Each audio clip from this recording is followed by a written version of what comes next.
for me. Not now. You're toast! Let me weave you a verse.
By royal decree. Don't get frostbite. Let it rain. Midnight Phantasmagoria. Hey! Freeze. I summon thee. This moment will be frozen in time. No escape.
Time to act.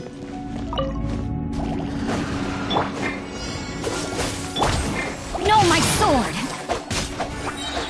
Witness the power of Gugwa! Dodge this! Oh, so sorry. Body and mouth. Freeze!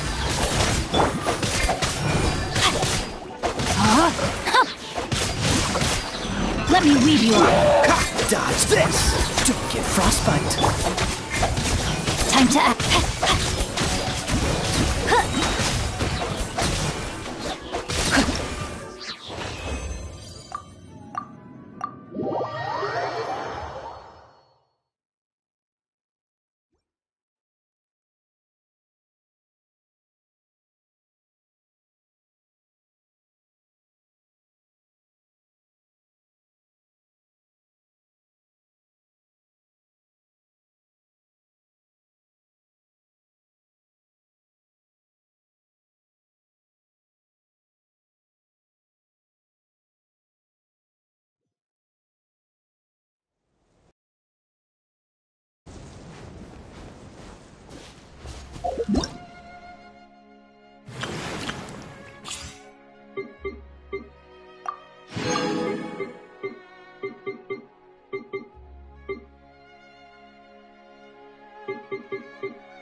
You're in for a little...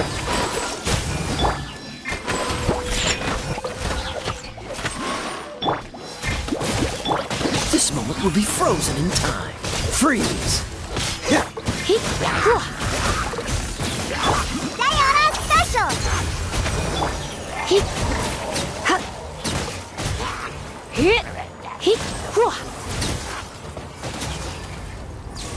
Blitz.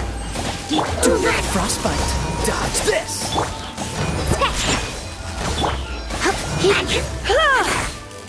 Come a little closer.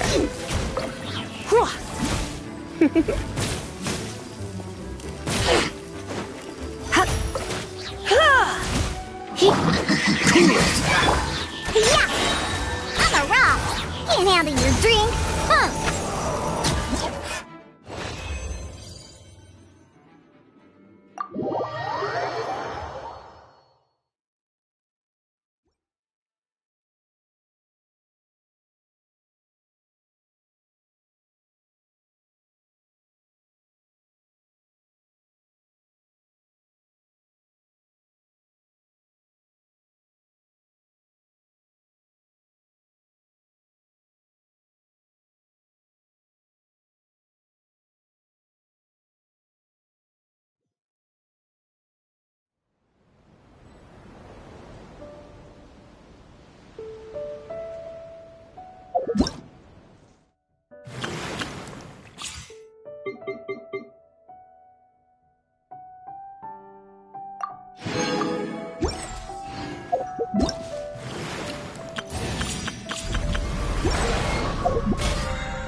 Quietly.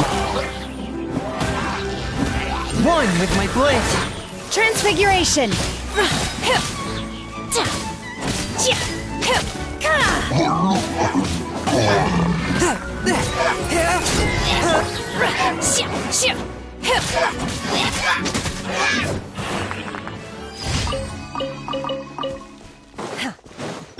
Squall and Fury.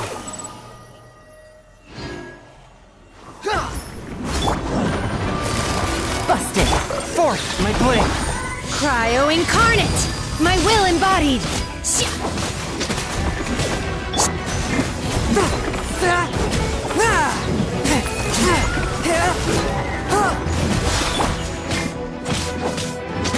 Obey! One with my blade.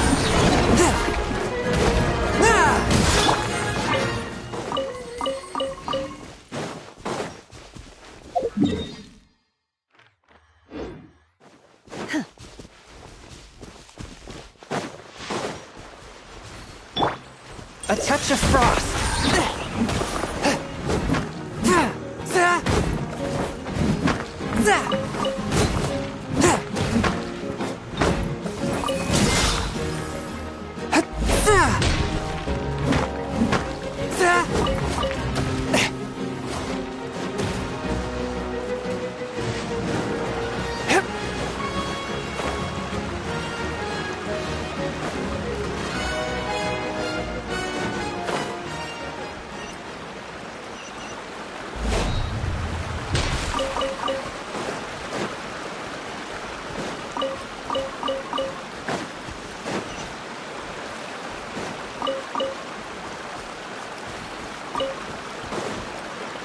I ride on wind and cloud alike.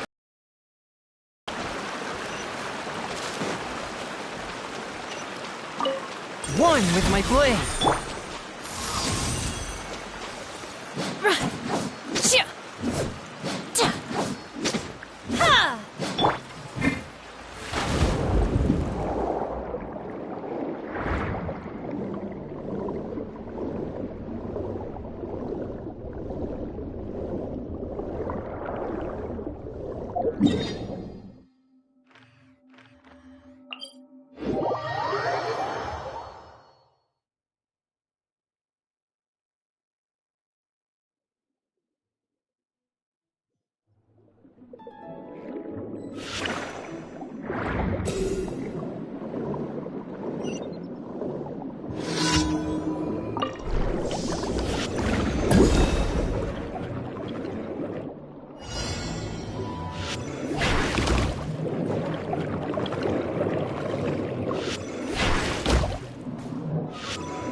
Ad Astra.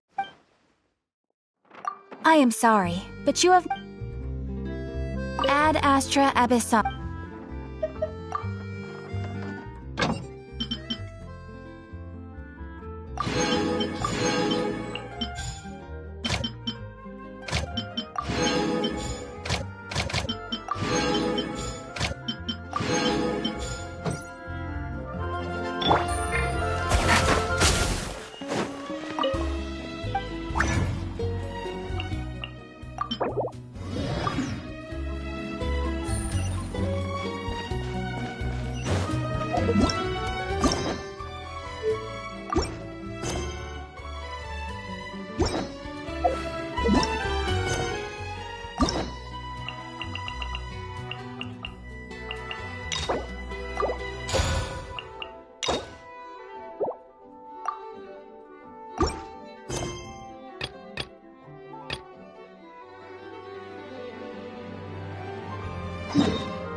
Navigating the world is a whole lot easier with a few different identities to choose from. Need me to come up with some for you?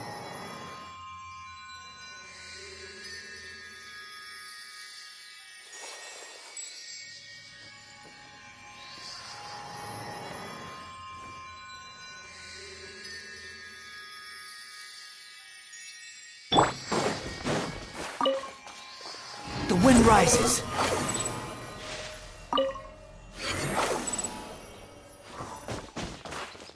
Quit following me.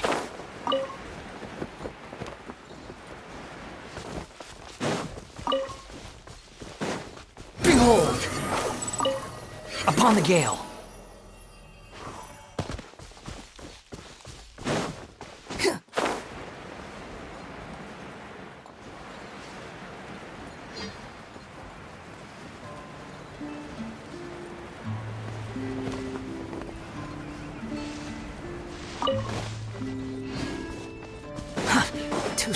Take it easy.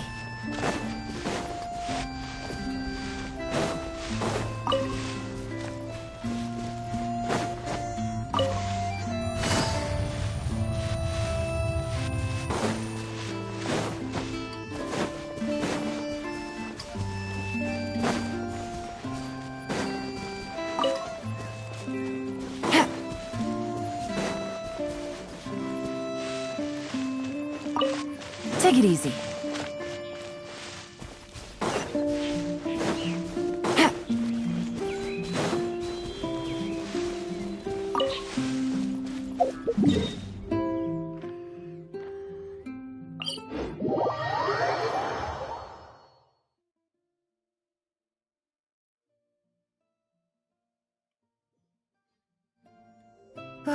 It's getting a little cold.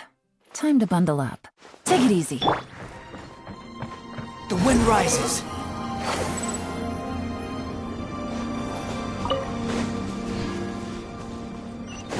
Huh.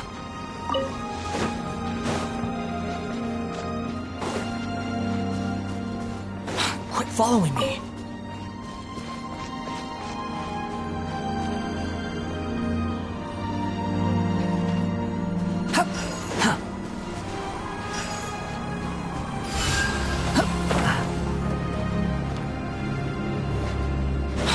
Following me.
You want to use my...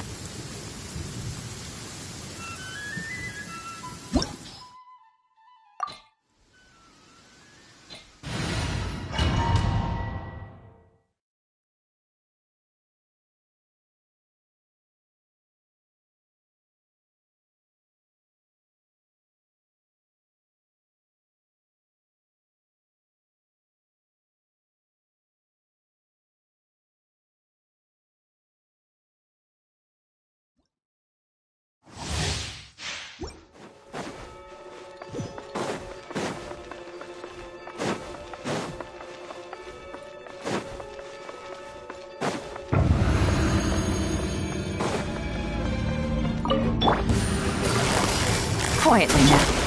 Take your true... Spirit Blade! Attack! Do your master's bidding! Here comes the catch. Gotcha. Squall and fury.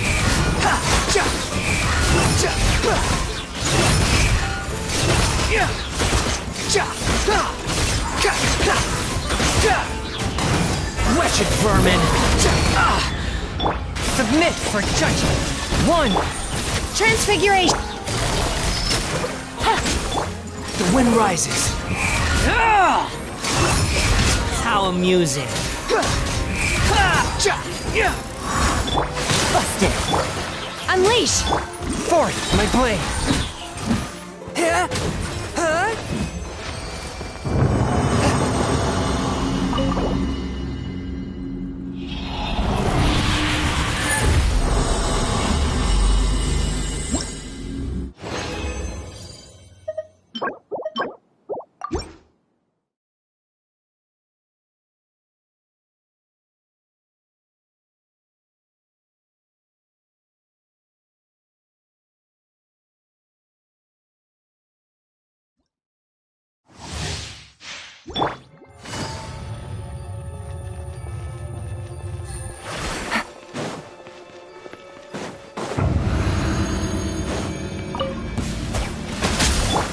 By ordinance divine! A touch of frost. Spirit blade. Things are about to get dicey. Behold.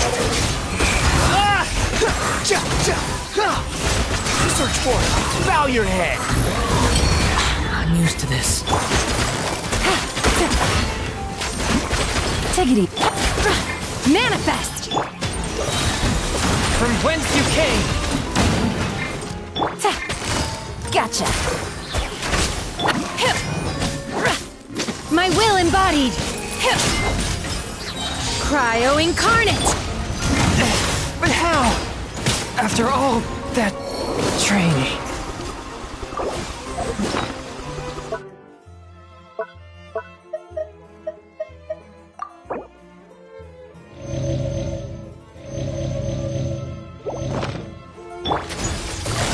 Busted.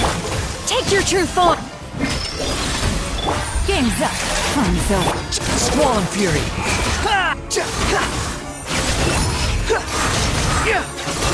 Upon the gale.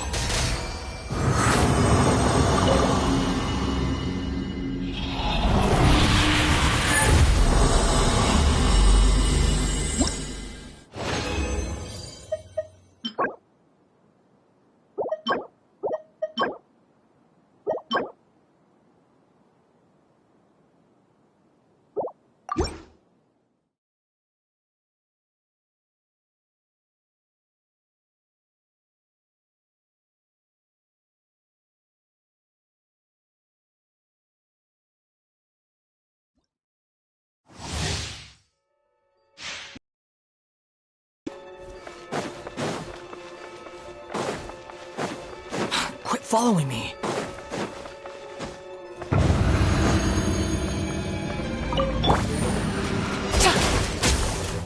Quietly.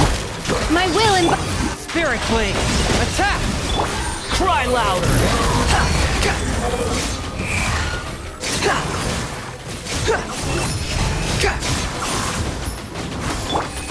Gotcha. By ordinance divine! A touch of frost. From whence you came.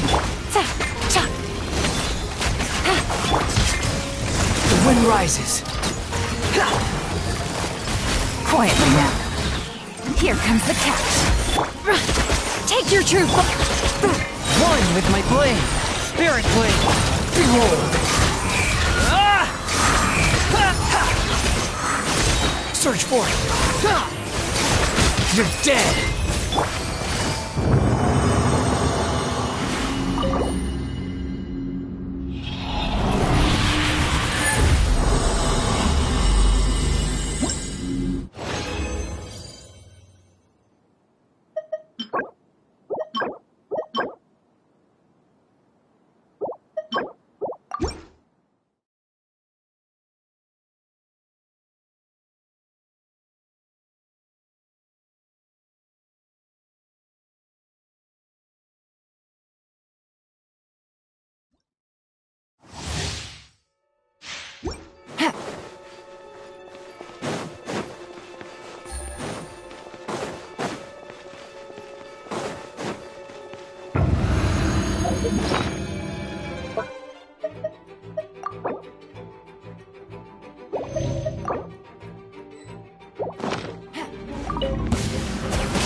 body!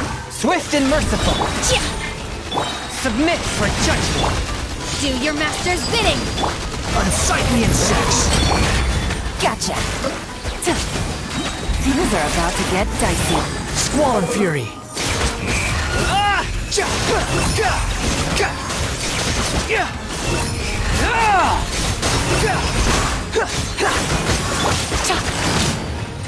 Busted. A touch of frost from whence you came.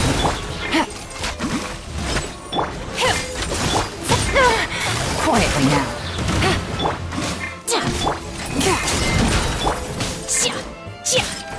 Take your true form! One with my blade. Behold.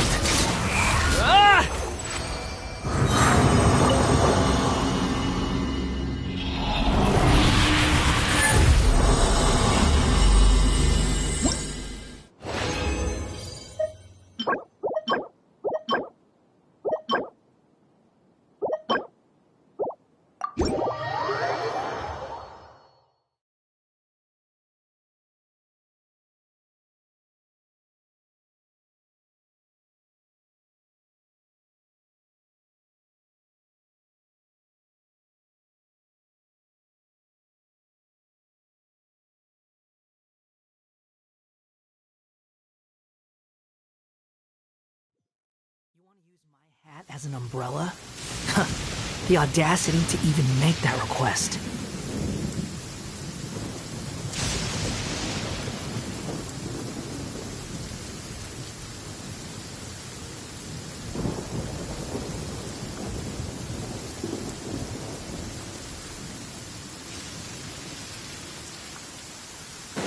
Huh. Quit following me. Squall and fury.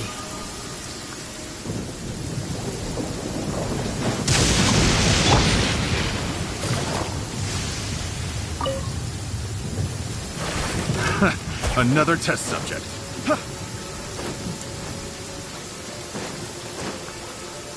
Take it easy.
Too slow.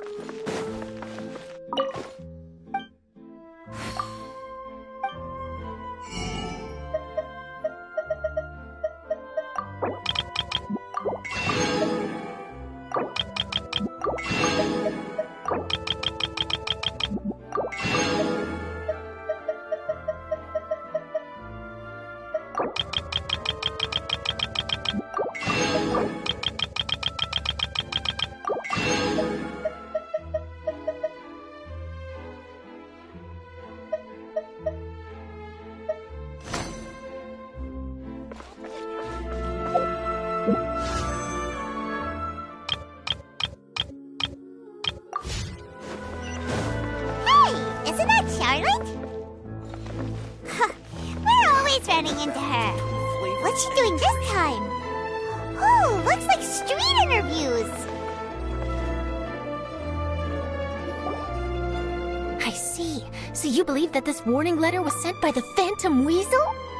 Absolutely. I've said it before and I'll say it again. The Phantom Weasel never acts as you expect. He must have faked his own death 10 years ago using a body double.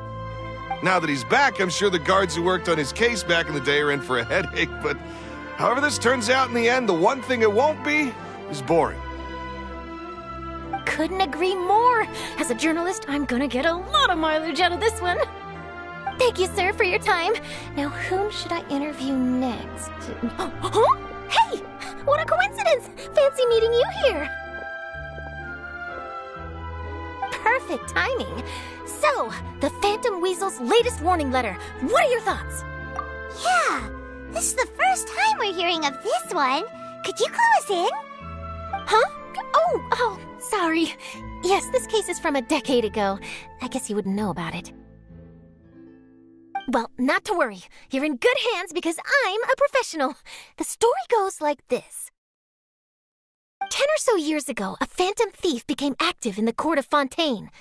Known only as the Weasel, nobody knew his true identity, and the authorities never managed to catch him.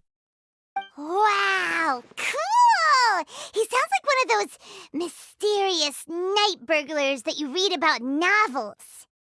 Precisely. Well, except the part where they actually have a good reputation. Our Weasel targeted whatever people held dear, and no one was safe from his predations. He would just as soon steal a necklace from a rich merchant's safe as he would a toy doll given to a commoner child for their birthday.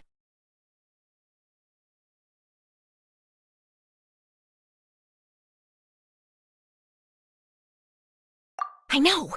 The phantom thieves you read about in novels rob the rich to pay the poor, but this guy did not discriminate. Unsurprisingly, this didn't work wonders for his public reputation. Every man and his dog wanted to see him behind bars. Yeesh. So, did they catch him? Not exactly. There's a good chance that the weasel would still be at large to this day if it hadn't been for an accident 10 years ago. A magician named Caesar fell to his death in a botched high-altitude escape performance.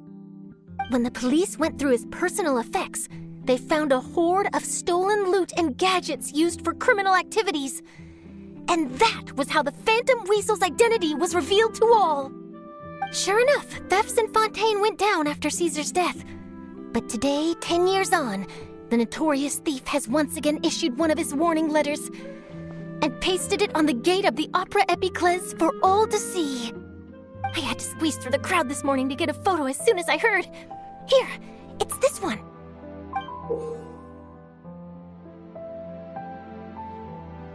So, this is the warning letter, huh? Let's see what he wrote. 3 days from now, when evening falls, I shall take from you that which you hold most dear at the Opera House, just as you did to me 10 years ago. This is, without a doubt, a clear declaration of criminal intent. After years of laying low, the Phantom Weasel is back with a vengeance. What once seemed like an open and shut case has been blown wide open again. But why has he re-emerged now? And what does he want? I sense an epic scoop, and I'm going for it. Uh-oh. If this thief will steal anything that other people value, does that mean even we might be targeted?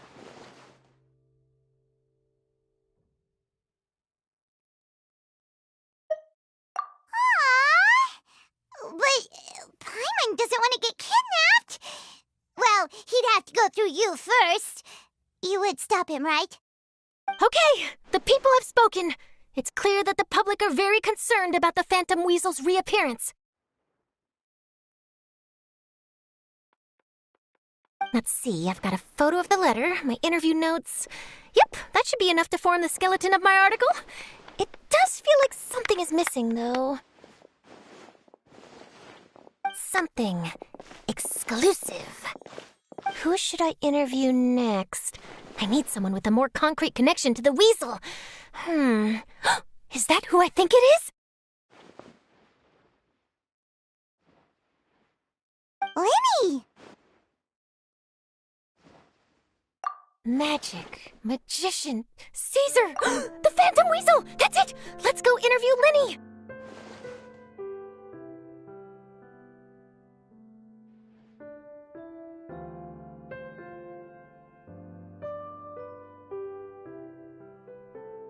You see, the original Phantom Thief Caesar was a magician too! And what do Phantom Thieves and magicians have in common? They both have an air of mystery about them.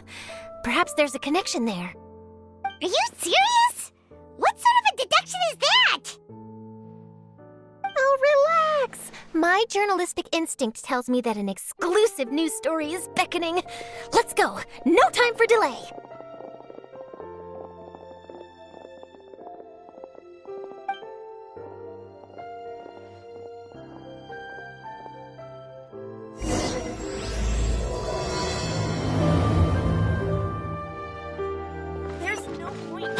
Following me. Wow, Mr. Magician! How did you know which card I picked? Oh, it's simple. Come closer and I'll let you in on my secret. Magicians have a special skill called telepathy, which means we can read other people's minds. Really? Then, what am I thinking now? Well, first you need to relax. Because I can see that you're clenching your fist in your mind, as if to say, no, I mustn't let him guess it. Aww. Flustered. You're trying to find a way to empty your mind, to think of nothing at all. But the more you try to hide a secret, the easier it'll come out. You snuck out from home today, didn't you? You told your family a little lie so you could come out and play. Now, that's not a good habit. You can tell? Oh boy, you really can read my mind. Of course. Oh, and that's the end of my performance. You should really be heading home. remember to apologize to your family, all right? They must be worried about you. All right, got it. Bye, Mr. Magician.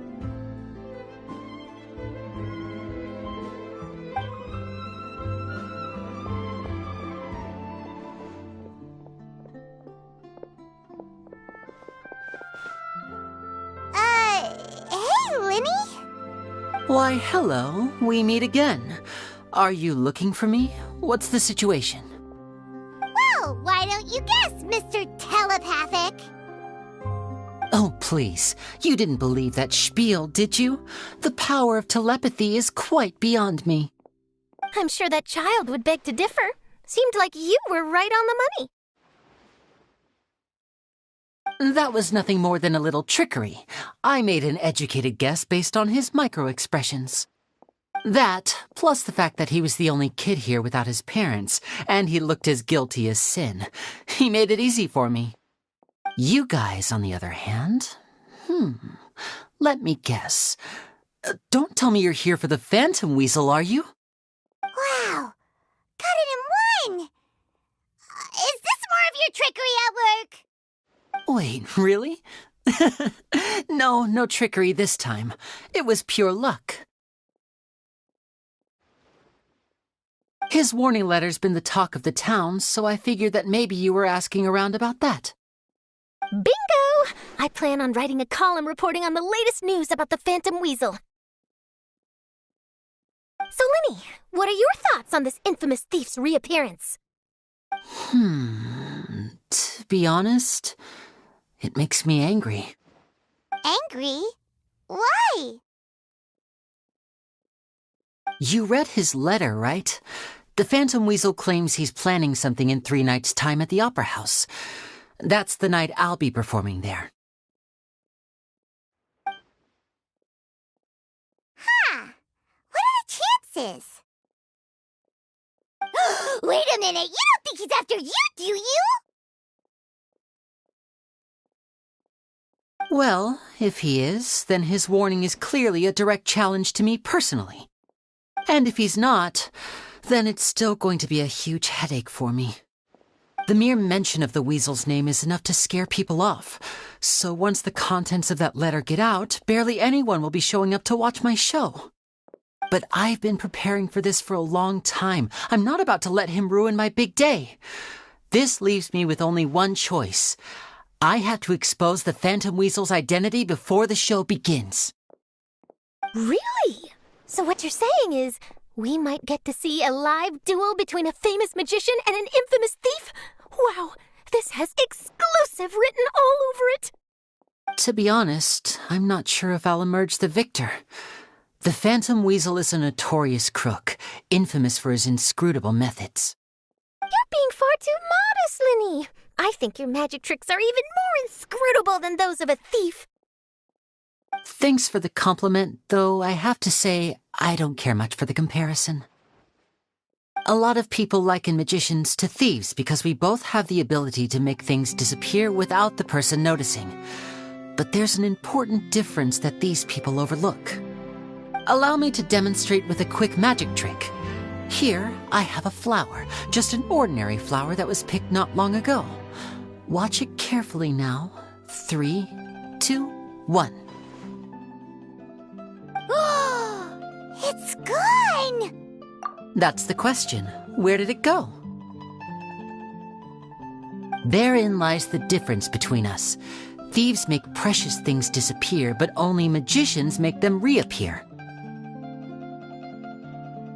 If I could now invite you all to check your clothes, there might be a surprise in there somewhere.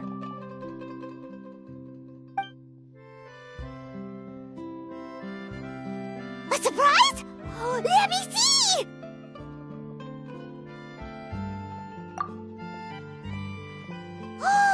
It's right there! But how? You haven't moved this whole time! What an outstanding trick! Sorry, Linny, it seems that my previous praise was woefully inadequate. Clearly, magic is the superior art form to theft. Don't worry, I didn't take offense. I just wanted to take the opportunity to perhaps change some of the preconceived notions you might have about magicians. Since Caesar's death, a lot of people associate magicians with criminality. It can be quite frustrating. I can imagine. Coming back to your trick just now, might I presume that you are well versed in floral symbolism? For example, magicians often use rainbow roses in their flower-related performances to represent passion and romantic encounters.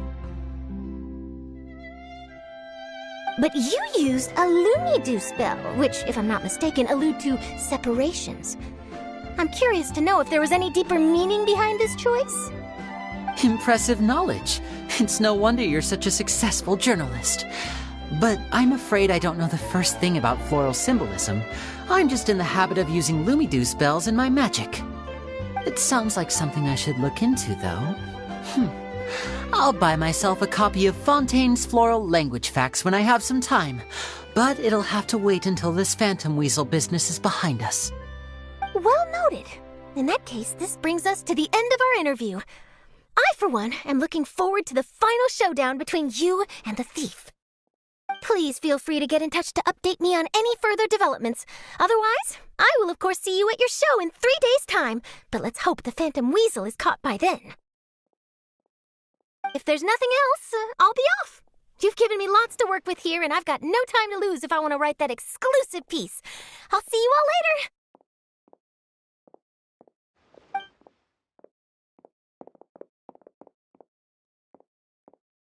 So, Lenny, are you gonna tell us how you did that flower trick now?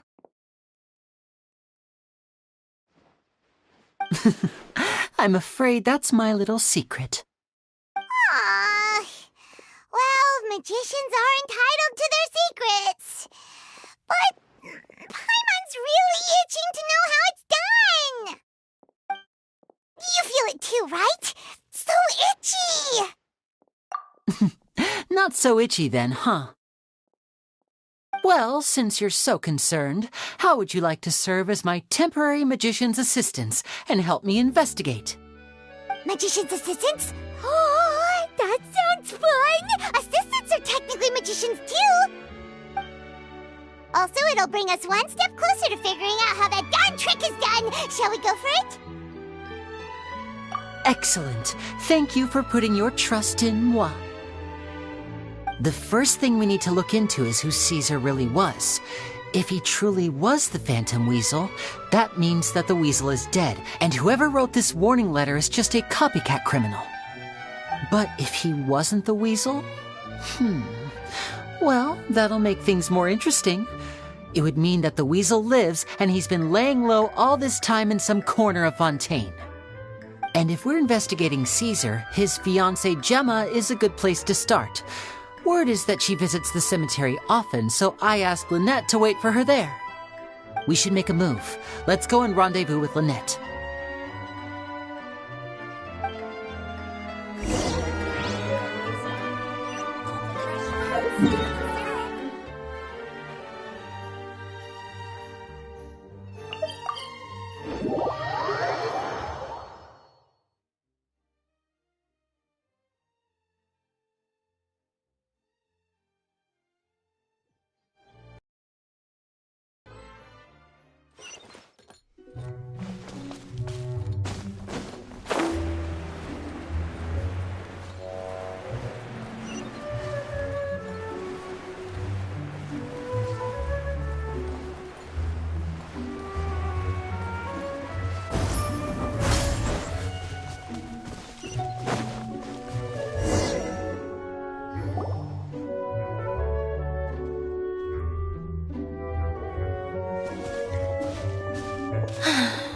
You took your time. Sorry, I bumped into the Traveler and Charlotte en route, and we ended up chatting for a while. It's been a while, Lynette. We're working as Lenny's temporary assistants in the investigation of the Phantom Weasel. Thank you. It's good to have you helping. So, what's the situation? Have you seen Gemma? Nope. I've been here a while, and she still hasn't shown up. How bizarre. Maybe it was bad intel. Well, we won't get anywhere by standing around waiting. Traveler, Paimon, let's go ask around.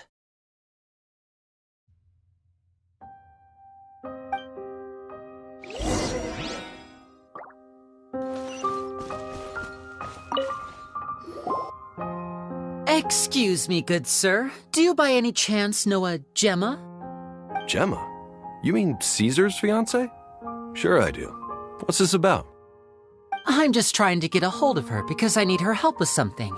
I heard she comes here a lot. Yeah, she does. Poor thing. It's no secret why either.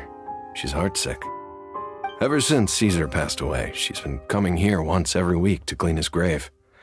Often she just sits there in front of his headstone, lost in thought. Sometimes she talks to herself. I asked her what she was doing once. She said she wanted to speak to him again. She knows he's gone and can't hear her from the grave, but she just likes to spend time there, telling her fiancé all about how her life is going. And she's been doing this ever since Caesar passed away? Oh, so 10 years. Wow, their love must have been really strong. I'll bet. Caesar's reputation fell apart after his identity was revealed, so no one else visits his grave. Gemma's the only one who still thinks about him after all these years. I don't know if the mind lives on in the waters after death, but if it does, I'm sure Caesar must be grateful to have someone who remembers him fondly. If I'm honest, I think this is all so unfair to poor Gemma. Her fiancé was a low-life crook. He doesn't deserve someone like her. Anyway, all of that said, she's running later than usual today.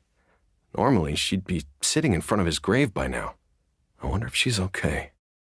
Well, that's everything I know, I'm afraid. You might have more luck asking some other people.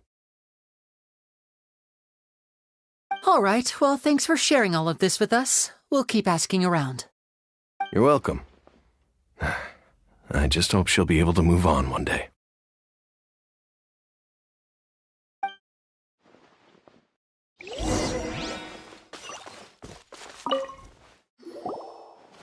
Did you hear the news? They're saying the Phantom Weasel's back. You're kidding. Wait, isn't he dead? I don't know anymore. All sorts of news flying around nowadays. I can never tell what's true and what isn't. But what if, just hypothetically, I mean, what if this weasel's the real deal and Caesar was framed? Called it. Seriously, 10 years ago, on the day it all went down, I said to myself, you know what? This guy's been set up. The Caesar I knew was a good guy. He gave balloons to children on the street, for Pete's sake. What, are we supposed to believe that he was a balloon thief or something? Give me a break. Oh, please. Weren't you the one cursing his name to high heaven when the police announced the news? You were all, oh, that gosh darn lousy son of a, you think you know a guy, or words to that effect. Wait, did I say that? I don't seem to recall. Hello there. Sorry for disturbing you, but I couldn't help but notice you were discussing the Phantom Weasel. We're actually quite interested in this topic as well, but we're struggling to get to the bottom of it. Do you think you could spare a moment to tell us a little bit about Caesar? You've come to the right people. Yep, I was there. Back when Caesar used to perform magic tricks on the street. He was a great magician. The best trick I ever saw him do was pop a transparent balloon, only for a whole bunch of doves to fly out from the inside. I was right up close and didn't blink or look away once.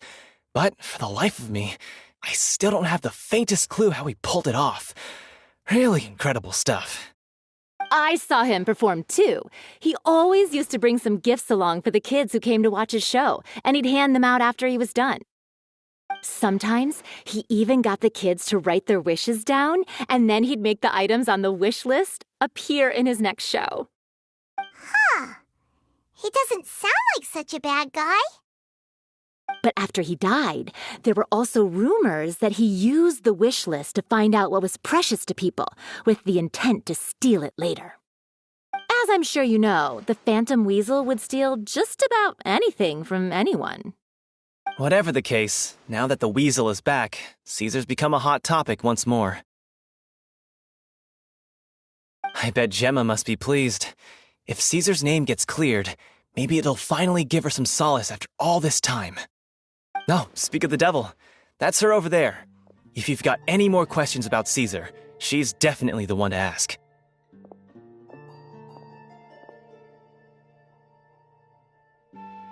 So that's Gemma. Is it just Paimon, or does it look like something's wrong? Wait, it looks like she's injured. Come on, let's see if she's okay.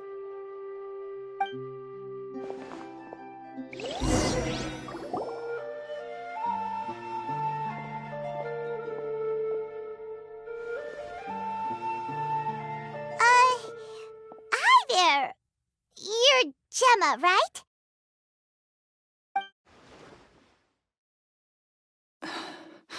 Who's asking?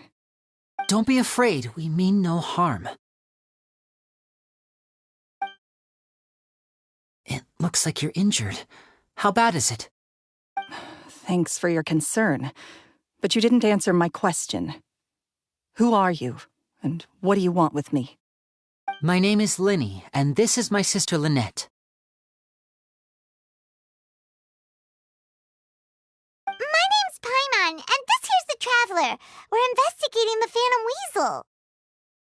The Weasel posted a warning letter this morning. If he still lives, that means that Caesar was falsely accused. You knew Caesar better than anyone else. So if you're willing, we'd love to hear what you think about all this. I promise you can trust us.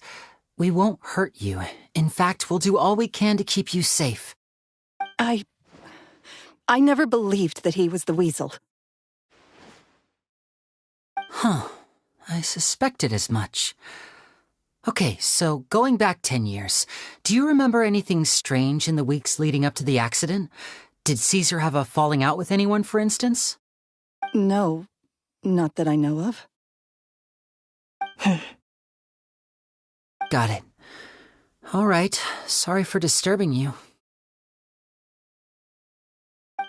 If you don't have any more questions, please leave. I want to be alone with him.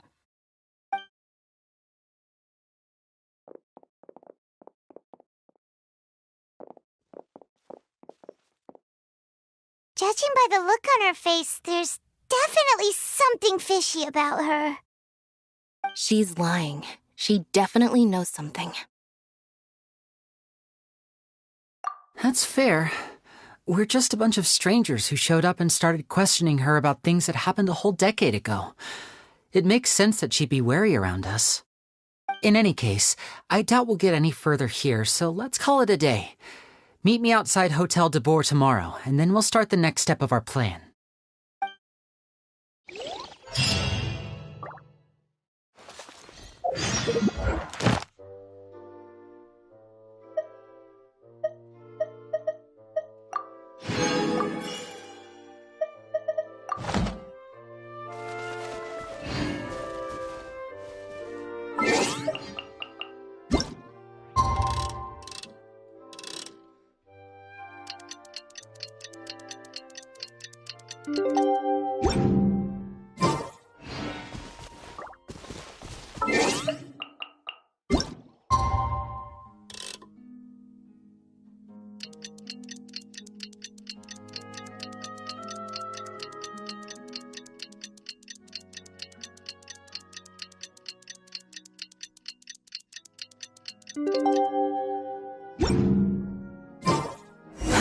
Too slow.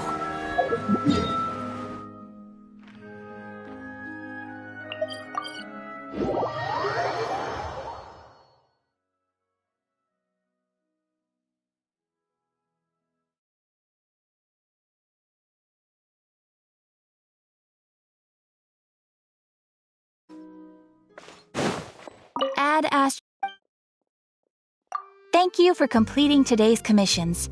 Here is your reward.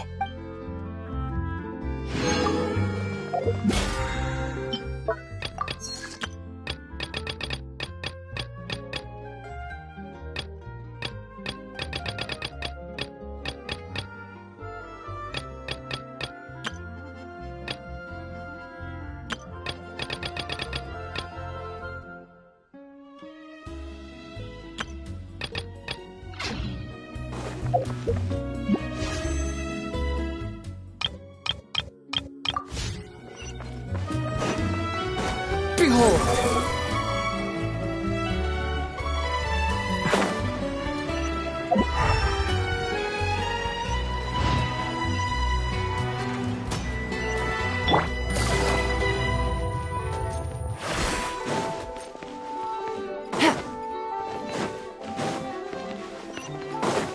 Take it easy.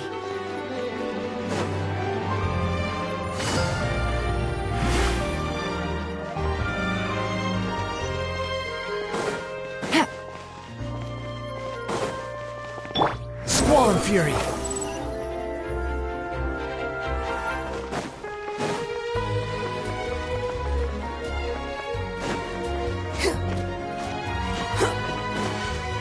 Behold!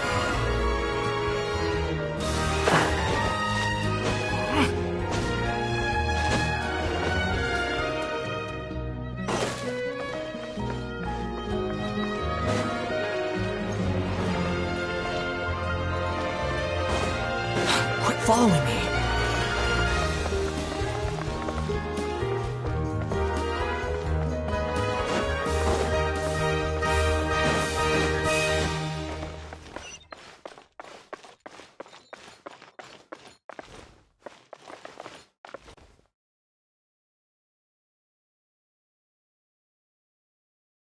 Over here.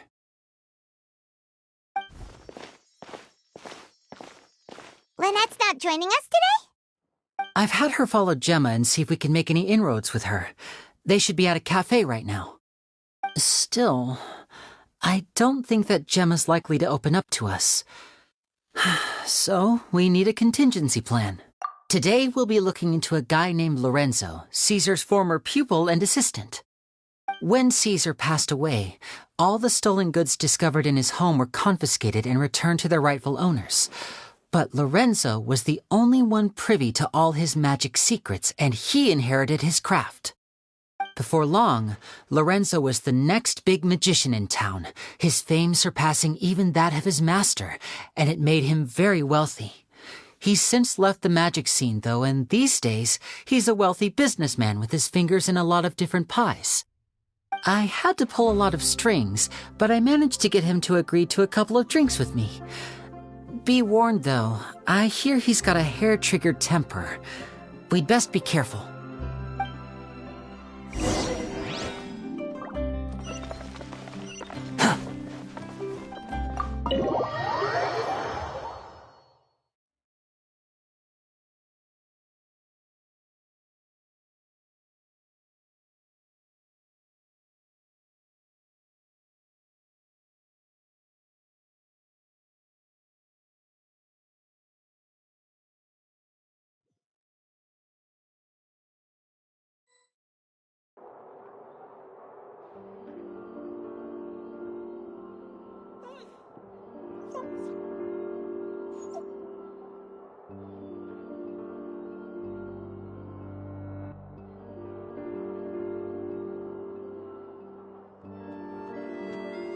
Art is the key ingredient in fine dining.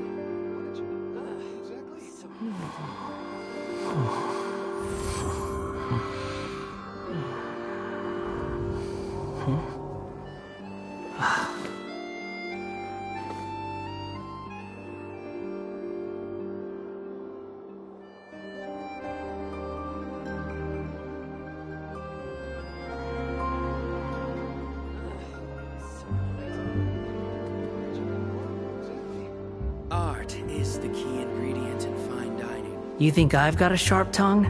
I just tell it like it is. If someone can't handle it, maybe that's their problem.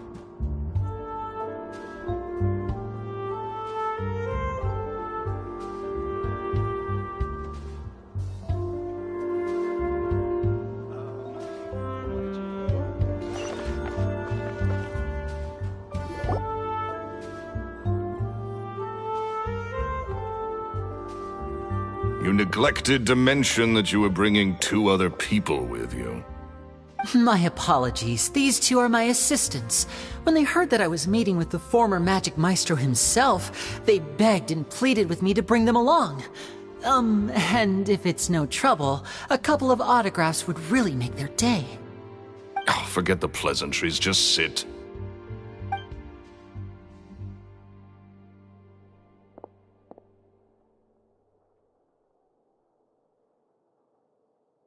Get a load of this guy. Forget the pleasantries, he says, but he looks pretty happy about Linny stroking his ego. I only agreed to meet since we're both magicians. Do me a favor and cut to the chase. I have more important things to do than drinking. Much obliged, sir. As it happens, the matter I want to address is also related to magic. Yesterday morning, a warning letter from the Phantom Weasel appeared on the entrance to the Opera House.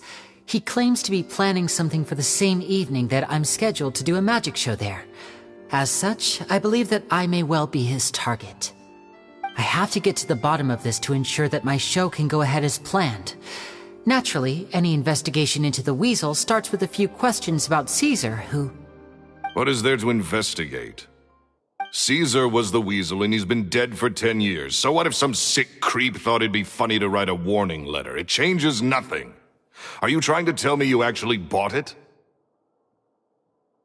Please, sir, no need to get so worked up. I do concede that a copycat is but one possibility. Possibility? It's a fact, Linny. Look, my patience is limited, so listen carefully while I'm still willing to put up with you. The Weasel is dead. Period. Everyone knows that, so do yourself a favor and quit this investigation. It'll lead you nowhere. Look, if this affects your magic show in any way, I will personally compensate you for any losses. Oh, sir, I'm honored, really. But this isn't about finances for me. My pride as a magician is what's at stake here, Lorenzo. Copycat or not, this person has thrown me the gauntlet, and I must meet their challenge head on. Your pride? Don't mince words with me, boy. Just tell me, what exactly are you seeking to do? I want to find out the Phantom Weasel's true identity. I have to know for myself what really happened 10 years ago.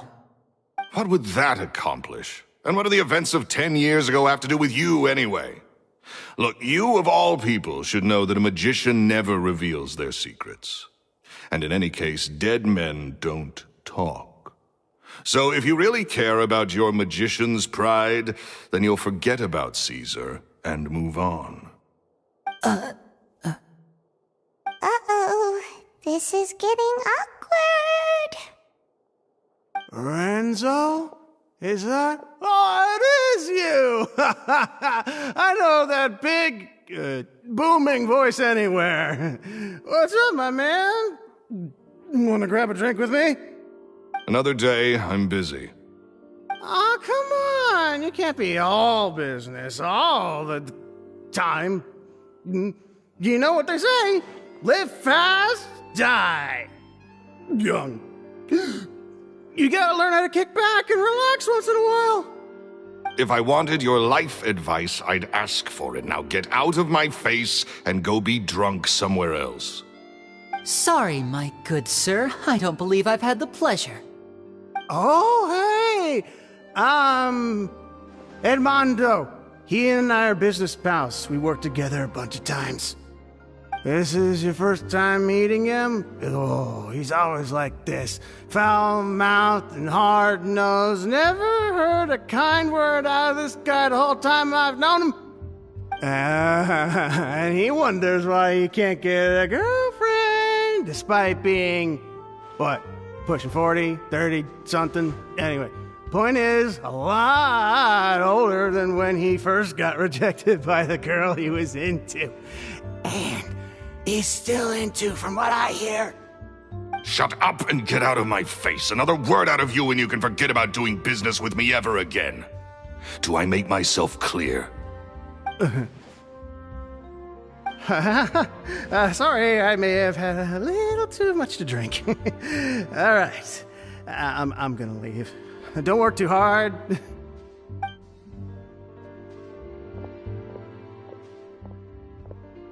I think it's high time I made a move as well. If you really want to investigate this, Linny, be my guest.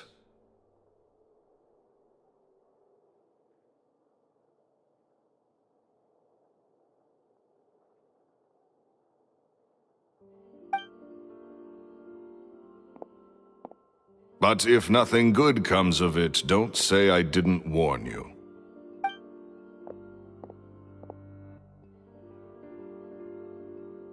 Well, that fell to pieces in a rather spectacular fashion. Any thoughts?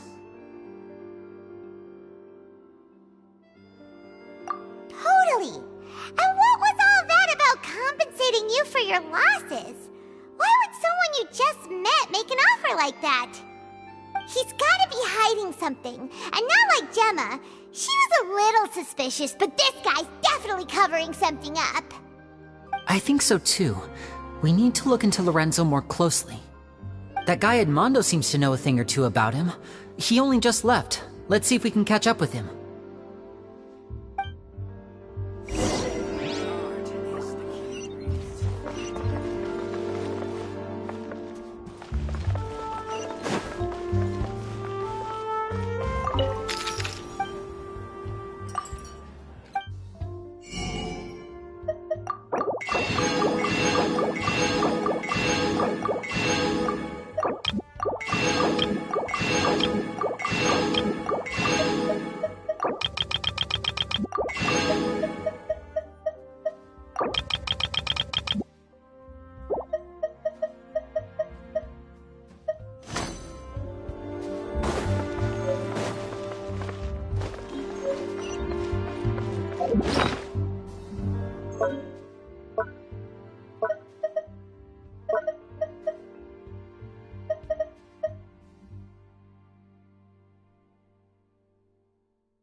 You okay there?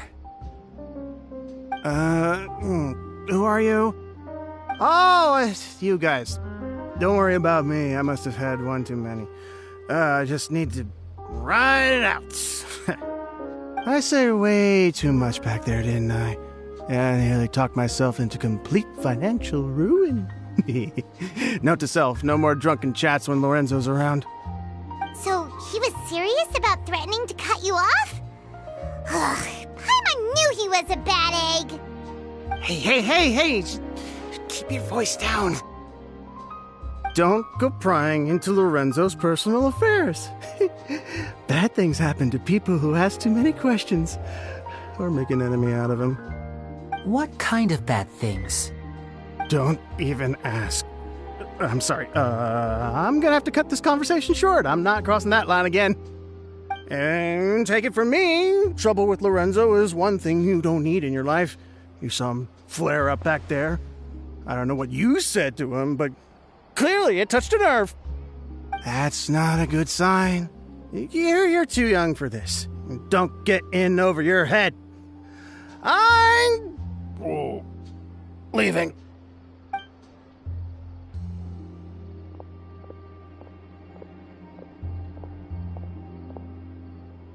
And there he goes. What do we do now, Lenny? Shh. I think we're being watched. Someone was listening in to our whole conversation. Don't say anything and don't look back. Any altercation in the city will attract the guards. We'd better take this elsewhere.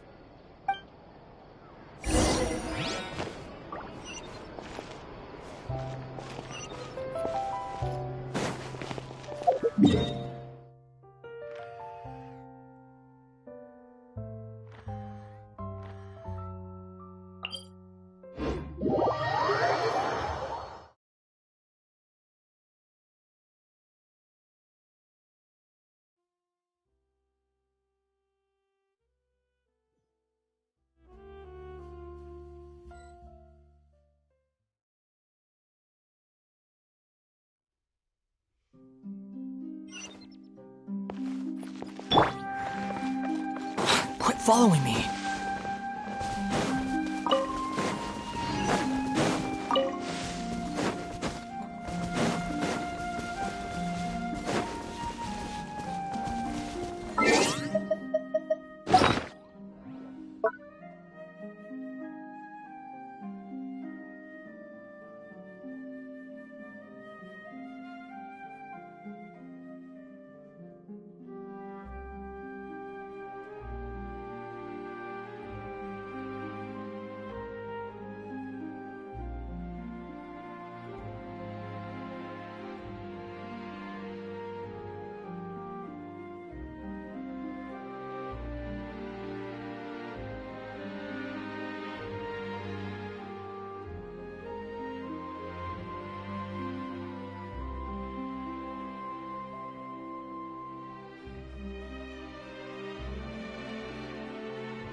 You followed us a long way.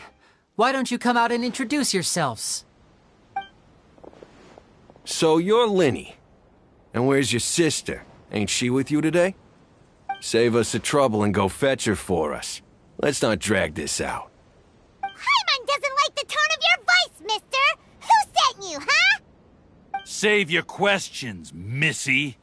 You ain't gonna need answers where you're going. Capiche? Looks like we can't avoid this fight. Now, I'm not the strongest fighter, so I hope you're ready to back me up. Don't worry, we got this!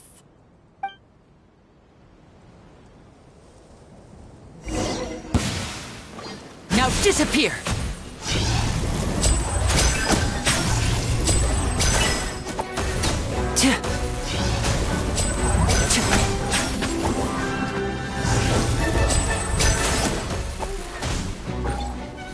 And voila!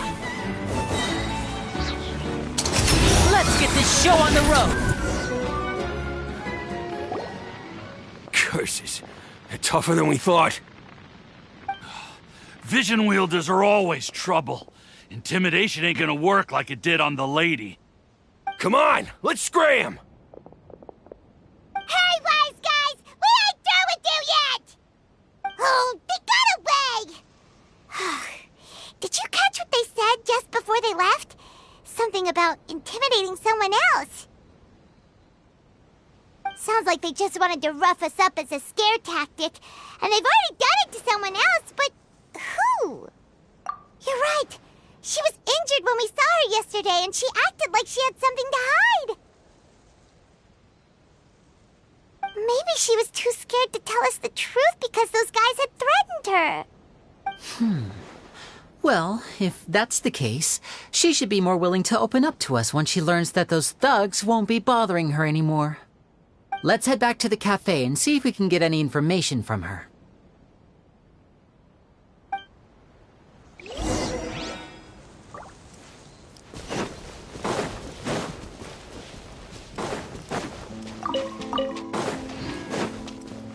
Squall and Fury!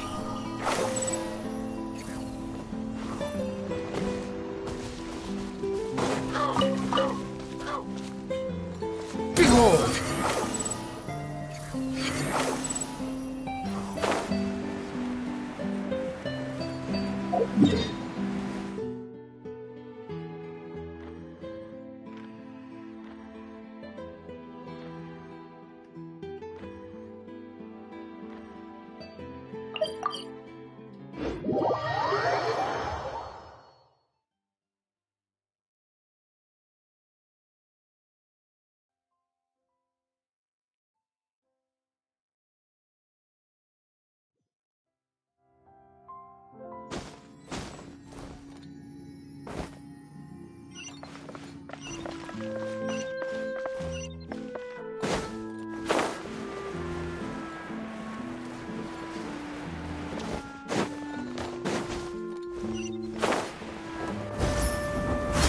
Quit following me. The tea here just keeps getting more bitter.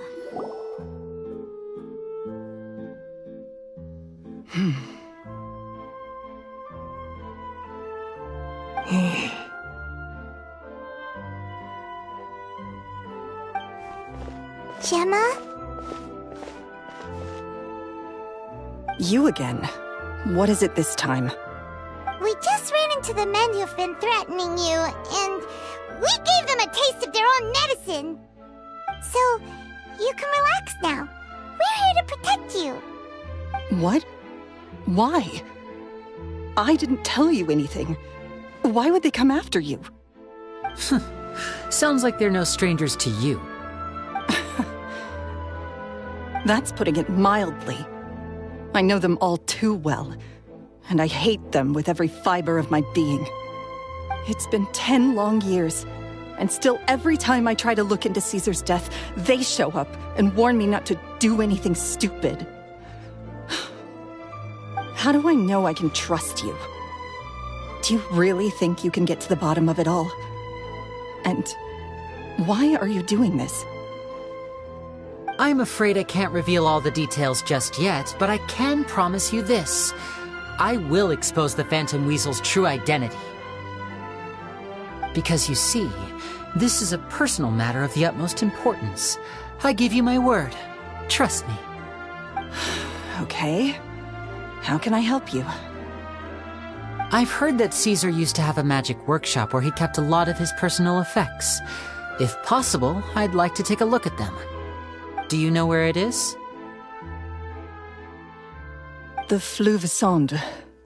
But the place was sealed up by the police after his death, and no one's been there since. I also know that the Fleuve Sonde is dangerous territory.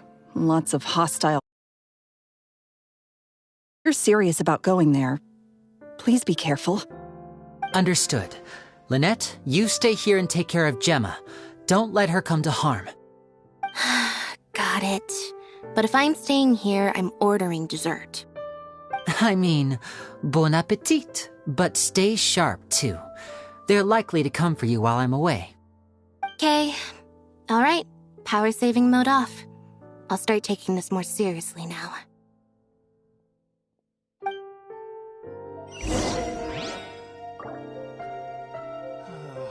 Looks like no more free coffee for me. With me here, nothing will happen. With me here... Whatever you do, please be careful. If anything happens to you because you're investigating Caesar, I'll never be able to forgive myself. This coffee smells as good as ever.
Too slow.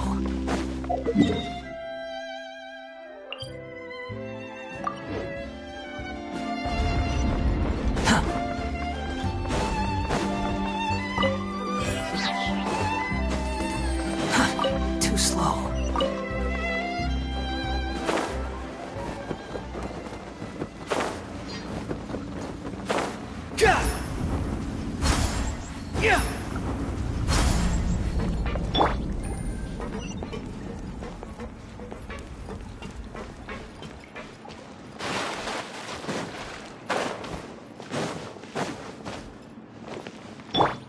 Storm Fury.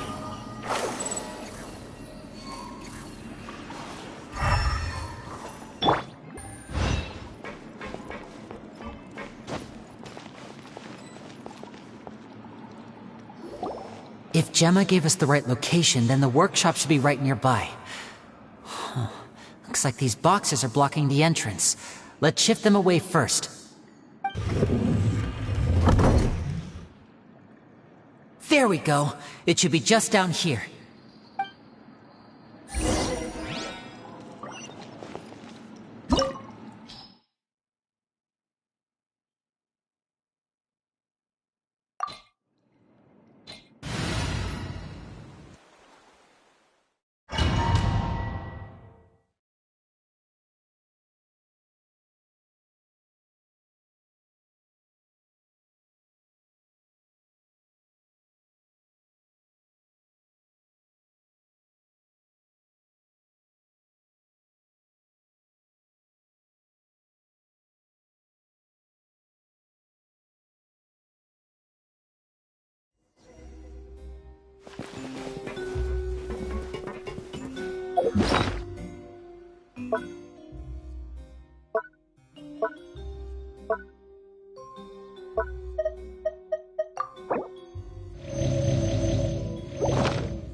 Caesar's workshop. Nothing suspicious here, just normal magic props. Let's head in further. What was that? Oh, is this one of Caesar's gadgets? Guess we must have triggered some sort of device.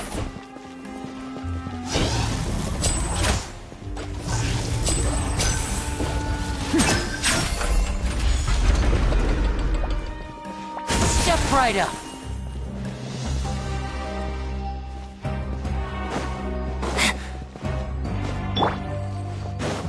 By ordinance divine.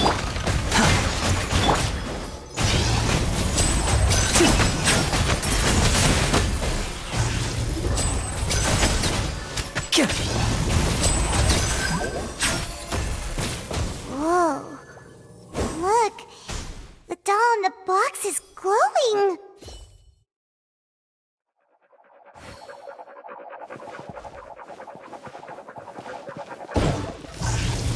There's something written on the card on this doll.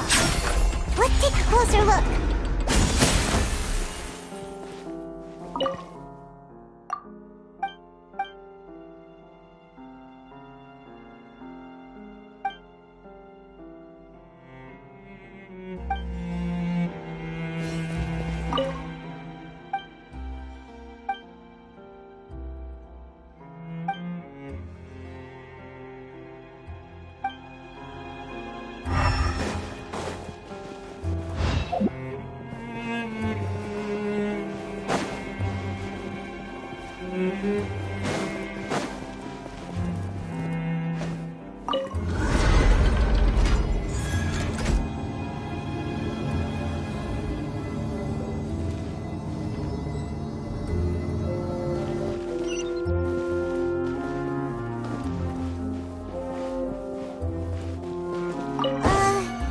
These magic boxes are moving. What do we do? One of them looks different from the rest. Let's investigate.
That's weird.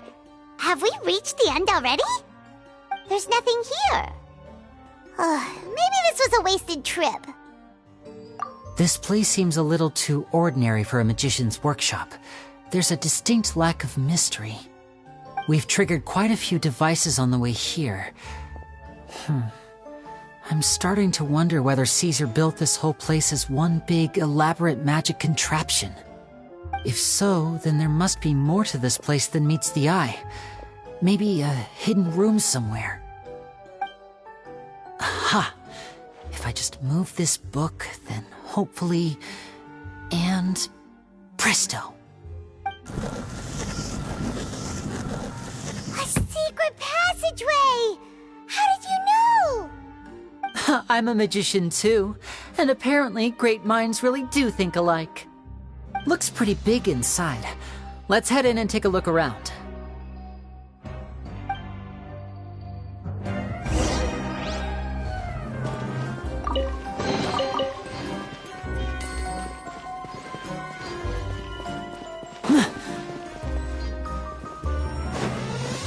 And voila! A round of applause!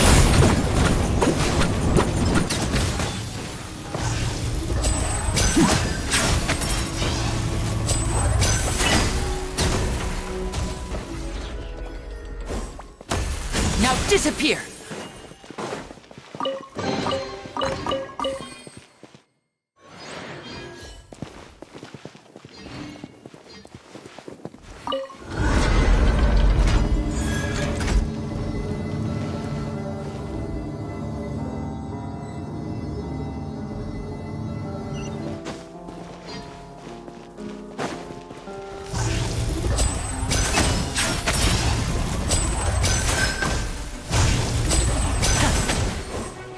Step right up.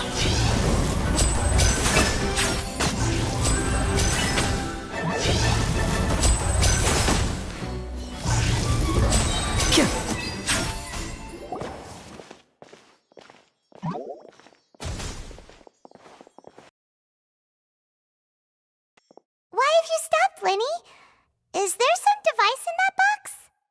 Huh. It just looks familiar somehow. Let me check this out for a second while you guys go on ahead. If anyone makes a major discovery, let's rendezvous here. All right, see you in a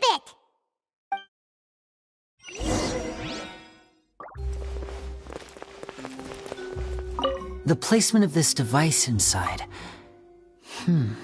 If I remember correctly...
Seems like we can't step on the same tile twice. Guess we've got to finish it in one run, huh?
Principles of magic.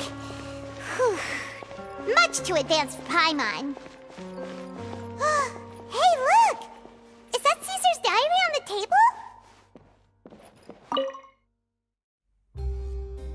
This book's thick as a brick!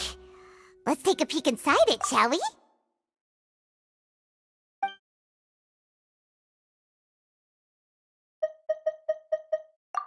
At one of my shows a few days ago, a child asked me how I pulled candy out of my hat. As a joke, I told the kid that the hat has a built-in wish-granting machine. Next thing I know, today a whole bunch of kids were pestering me to pull all sorts of things out of the hat. So I told them another white lie. The machine needs time to power up, but in the meantime, you can write your wishes down. Well, they took me up on that offer, enthusiastically. As I write this, I've only just got back from running around all over town, buying the things they wanted. Boy, are my legs sore. I wound up saving very little this month, but that's not a major issue. I now have a bigger problem. How am I going to hide all these things inside my hat?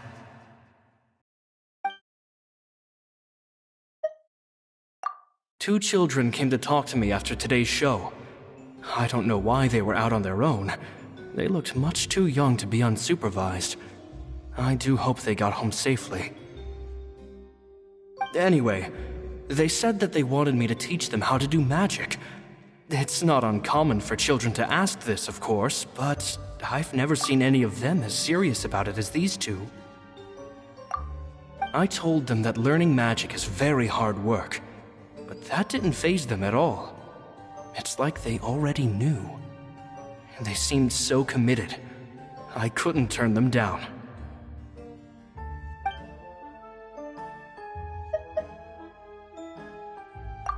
It seems like something's bothering Lorenzo lately, but he won't open up to me about it.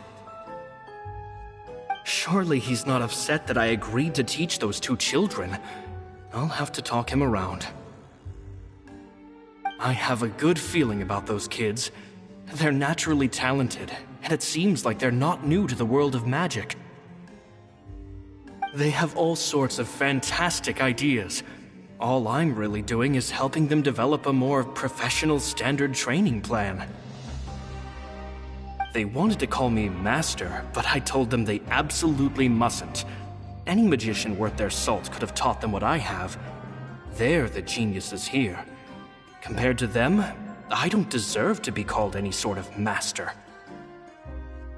With time, I have no doubt that they could become far greater magicians than I. My only concern is why they're so mature for their age. I fear they've had to grow up too fast. I don't dare to imagine what they must have been through. Gemma thinks so too. She doesn't like being around them. Says that their eyes are too piercing. They don't bother me, but then again, I've never been the sharpest tool in the shed.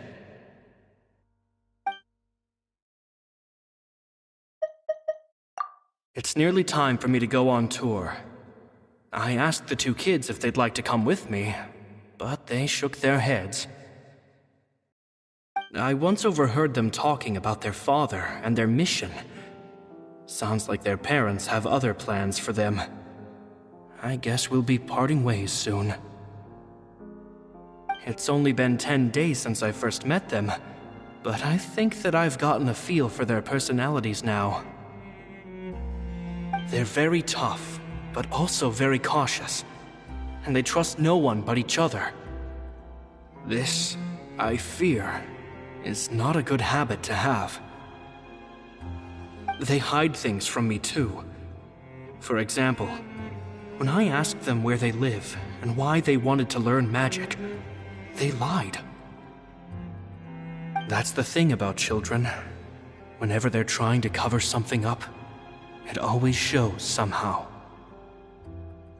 I can sense that their lives have been hard, possibly even dangerous too. They're not like other children. It's a shame that I can't do more to help them. After thinking things over, I decided to tell them a bit about how I see the world. It's full of lies and falsehoods, and that is why we must find our own truth. P.S. I hope they won't find my nagging annoying. Children are so opinionated nowadays. Will it do them more harm than good for someone they've only known 10 days to lecture them like that? P.P.S. Maybe I'm overthinking this. Children aren't interested in grand philosophies. It probably just went in one ear and out the other. I bet they've already forgotten every word I said. Oh, Caesar, Caesar. Just mind your own business next time.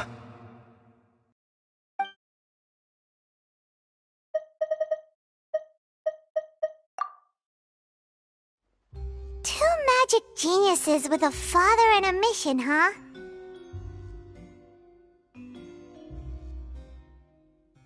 Sounds a lot like he was writing about Linny and Lynette, don't you think?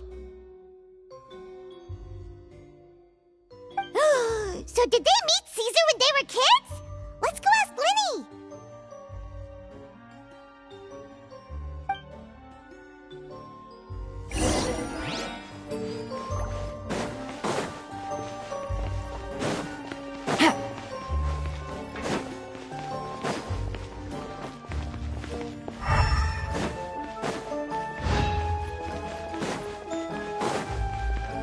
Take it easy.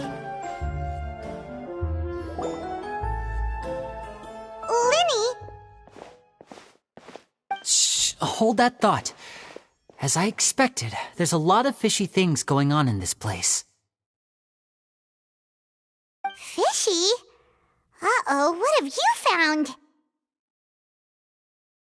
All in good time. Before we go over our new leads, I want to tell you how a high-altitude escape is performed. First, the magician slots themselves into a magic box in full view of the audience. The box is then suspended high in the air, and a short while later, the base automatically opens. At this point, a dummy will fall out of the box, but it looks real enough to grab the audience's attention, and they start wailing and screaming. Meanwhile, the real magician, who has by now blended into the crowd, waits for a good moment to make their appearance and put on a hysterical performance. Oh no! Is that me? Did I just fall to my death? Very vivid description. Paimon can really picture it. And then what? The audience's gaze then turns to the magician, and by the time they realize what's happened, the dummy has vanished, as if everything that just happened was some sort of shared illusion. Of course, that's just how I think the process should work, theoretically speaking. The inventor of this trick never performed it successfully. When the box opened, Caesar was the one who fell out, and not the dummy. He fell right to the ground from the highest point of the opera house. No one could hope to survive that fall, not without a vision at least. and no one else has ever attempted this trick since. My understanding of how it works is just based on what I could gather from his notes and the relevant gadgets here in his workshop. So Caesar's famous high-altitude escape has never been done, huh?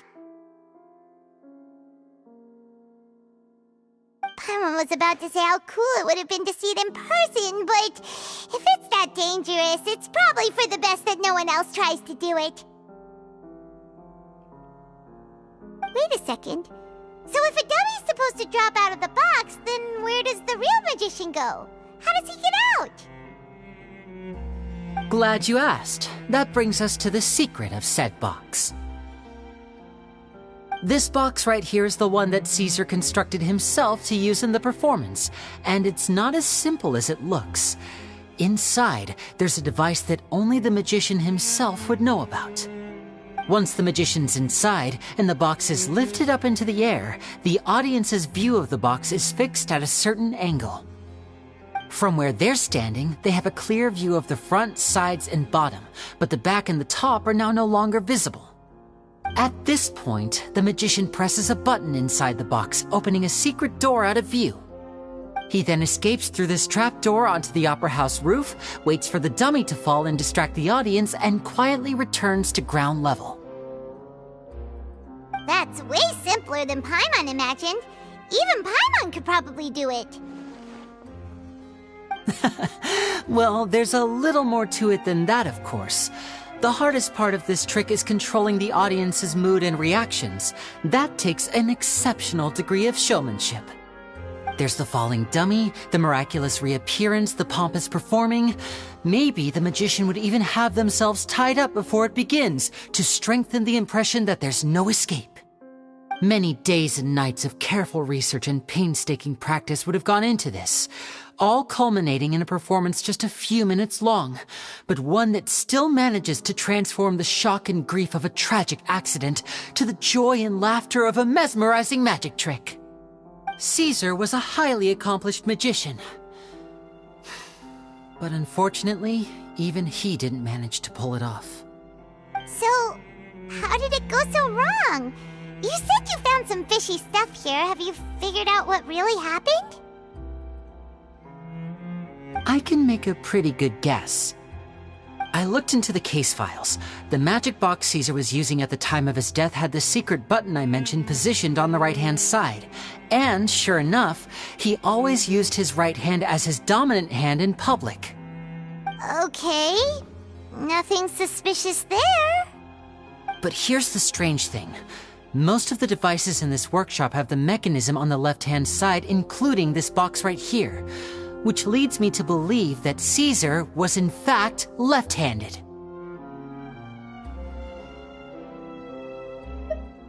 Because a magician can't afford to have their most basic habits stand out too much. People naturally focus their attention on the most important details of the task or situation at hand. But a magician needs to be able to redirect an audience's attention at will, so as to avoid arousing their suspicion. The essence of magic is getting people to believe a lie. If even the truth raises eyebrows, the falsehoods become all the more difficult to mask.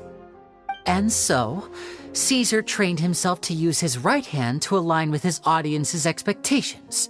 Great magic always requires sacrifices. But in his most stressful and nerve-wracking moments, and when no one was watching, reflex would kick in and he'd use his left hand. That's why he set his gadgets with the mechanism on his left. Exactly. I think that's likely what happened. Caesar would have been under a lot of time pressure during the escape. He'd have had mere seconds to open the hidden compartment, retrieve the dummy, then open the secret door and make a swift escape. But I'm sure he was confident. He would have rehearsed countless times to the point where it was second nature. He'd barely need to think about what he was doing because muscle memory. So he opened the compartment, took out the dummy, checked everything was in order, and then went to leave. With his left hand, he reached for the button, and suddenly, his heart skipped a beat. It wasn't there.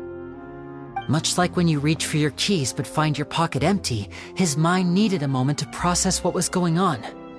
Instinctively, his left hand would keep feeling around for the missing button, maybe for another second or two, until the bottom of the box gave way.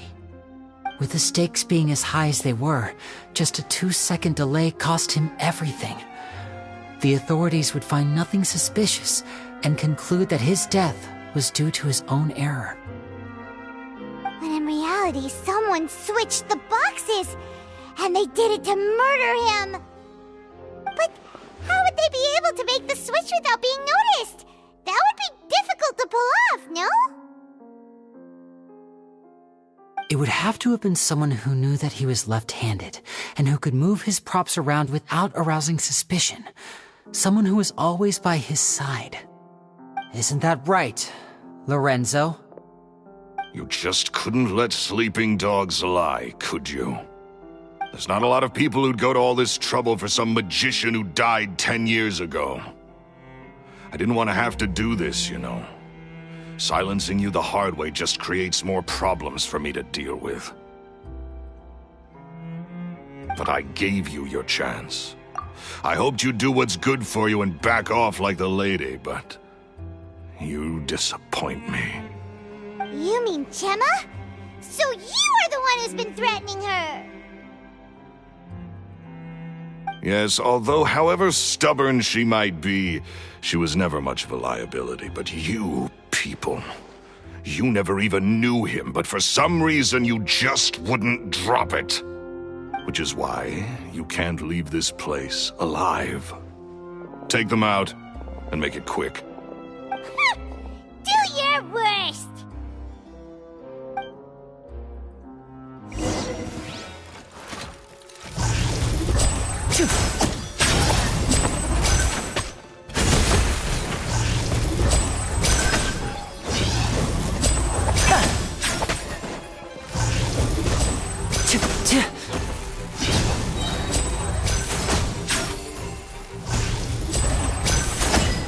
Now disappear! Let's get this show on the road!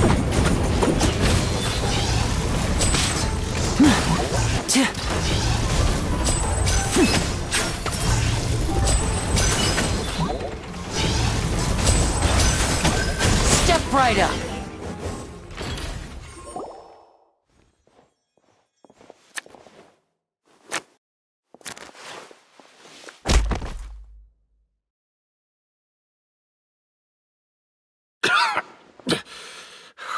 You kids are tougher than you look. Had enough yet, Lorenzo? Your cronies can't help you now. I think it's high time you started talking, and what I'd really like to know is, why did you murder Caesar? If I had a mora for every time you said that man's name. Of course you idolized Caesar, everyone else did. But I was the real genius magician. Me! He was just an amateur who did cheap tricks for gullible children. I was the one who made magic into the fine art it is today. The aristocrats doffed their hats to me! So it was jealousy. Jealousy. Hatred, more like. I hated Caesar. All he cared about was his magic. He lived and breathed it. He poured everything into his street performances and his stupid tours like it was just a hobby to him, never bothering to think about Mora. What sort of fool devotes their life to the art of deception and never has a Mora to show for it? But the people loved him, didn't they? Oh, how they looked up to him. No one gave me a second look. All I ever heard was, "Oh, your master's amazing, isn't he?" Amazing. Yeah, so amazing that he was completely broke. Every other apprentice was living it up at their master's expense, but no, not me. I put in all the work, mastered all the skills, and it brought me nothing more than the life I already had. He forbade me from using magic to trick people out of their Mora. There was nothing he hated more than that. And with his reputation in Fontaine, it was too risky for me to go it alone. As long as he was alive, if I dabbled in my own brand of money-making magic, he would expose me, and it would destroy me. I had to kill him. There was no other way. He had to go. And this was your only motive? It was reason enough. What other motive would I need? Well, I was under the impression that there might have been other factors at play. For instance, maybe you were in love with Gemma, but she was engaged to Caesar. In love with Gemma? Don't be ridiculous. Guess I was wrong about that then. Next question. Are you the Phantom Weasel? I am. Caesar was so strict with me. He insisted that his way was the right way, that the sole purpose of magic was to bring joy to the world. I never bought into any of that. I was more interested in the practical value of magic. Sure enough, it helped me fill my pockets with all kinds of valuable treasures. Oh, yeah! Charlotte told us that the weasel would steal whatever people valued, no matter how much he was worth. That's just how it looked from the outside. What would any thief want with second-rate loot? I've only ever targeted high-value items. I stole cheap things as a way of practicing my craft. It was other people's overactive imaginations that conjured up the preposterous image they then dubbed the Phantom Weasel. So, that's the story, huh? Well, I hope you're ready to tell it all over again during your trial. What choice do I have? You're a pack of wolves, and you've got me between your jaws. You've seen what's here, and my last-ditch effort to stop it getting out has failed. What else can I do? So be it. I've enjoyed power and wealth for the last 10 years, the likes of which Caesar could never give me. I wouldn't choose for things to end this way, but I regret nothing. Very well. In that case, I'll contact the guards. Traveler, Paimon, keep an eye on Lorenzo for me. I'll meet you just outside the workshop when I'm back.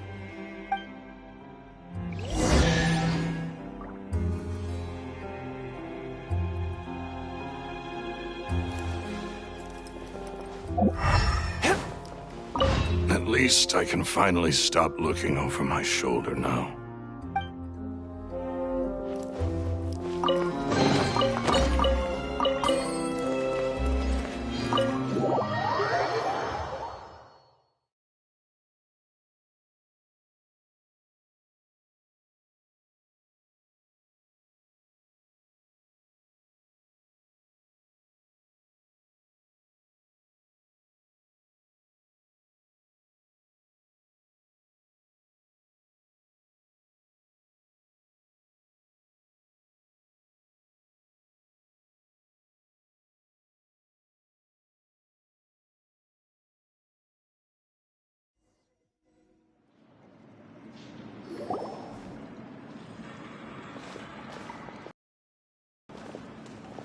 Lily has told me the whole story.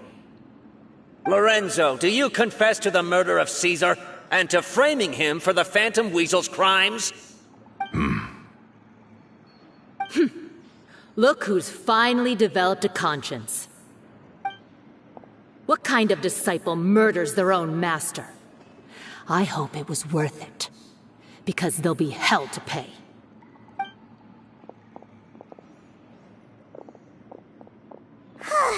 Looks like it's all over.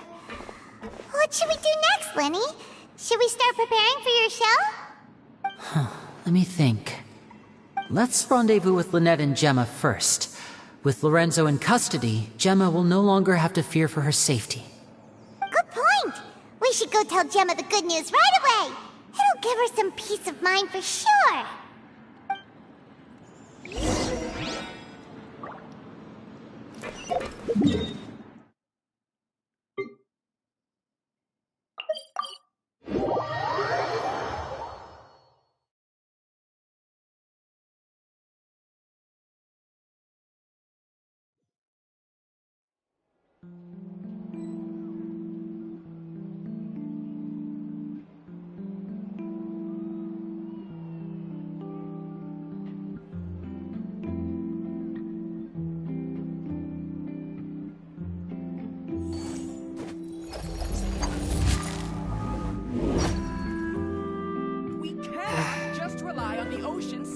cleaning ability.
I've never seen anything like it.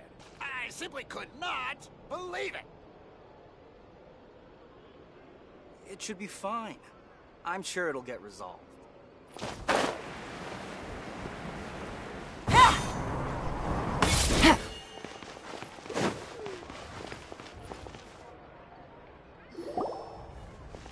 Ah, you're back. You were so quick. I've only just finished my third dessert. Your third?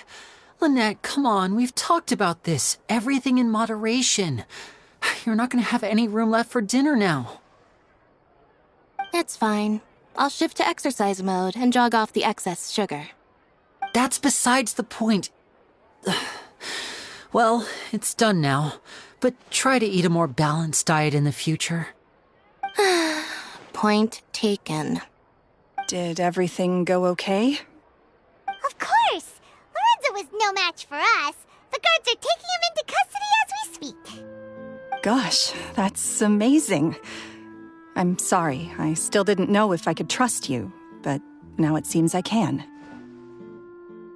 I had my suspicions about Lorenzo, but It's okay, we understand. He did threaten you. Paimon would find it hard to trust strangers in your position, too. But you don't need to be scared anymore. Everything's gonna be okay. Sorry. My emotions are all over the place right now. I've been waiting for this day to come for so long. I always wanted to report Lorenzo. He took all of Caesar's property, which I found suspicious, but I had people watching me all the time, so I couldn't risk looking into it. I was so afraid. I was scared he'd do something terrible to me, and then no one would be left to visit Caesar's grave. So I never had the courage to speak out. Thank you all. Truly. Thank you so much.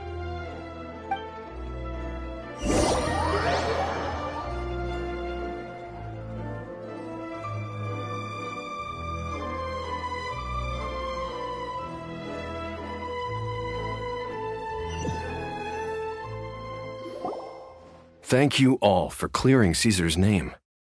I never would have guessed that Lorenzo was the real Phantom Weasel. He never showed any signs that there were problems between him and Caesar in public. From the outside, it looked like they got along great. And to think that lowlife's been living life to the fullest all this time while Caesar's name was getting dragged through the mud. It's a travesty. At least his soul can finally rest in peace now, thanks to your efforts.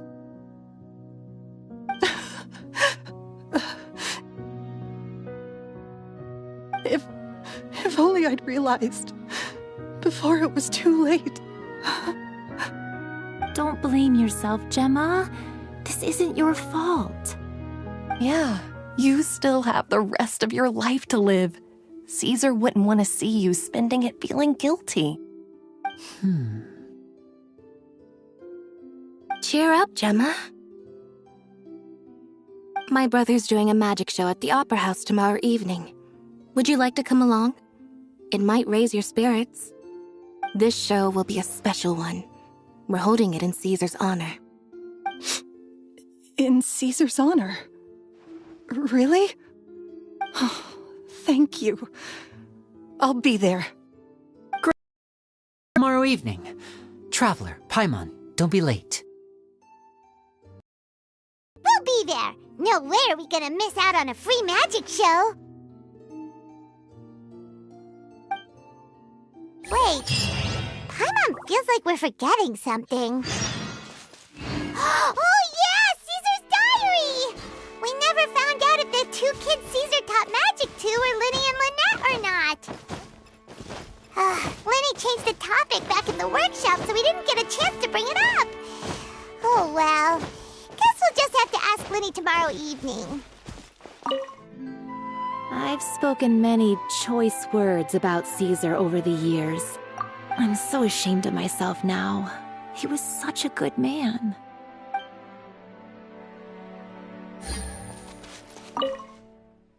I can't believe Lorenzo was intimidating Gemma all this time. He comes around here sometimes. Not to clean Caesar's grave, though. He just stands off to the side and watches Gemma from a distance. She must have known, but she never asked him to leave. I wonder why that is.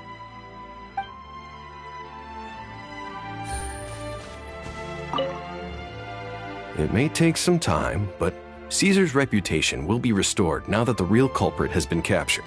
Looks like Gemma chose a good man after all.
Quit following me.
Not this time. My brother's going solo today. So, I'll be watching with you. Good evening, ladies and gentlemen. I hope everybody's ready because the show is about to begin. The great magician Linny has prepared a spectacular show for us all tonight, concluding with an all-new grand finale that no audience has ever seen before. Wow! A new trick! Thank you all so much for coming. Now, prepare to join me on a journey through the mystical and miraculous.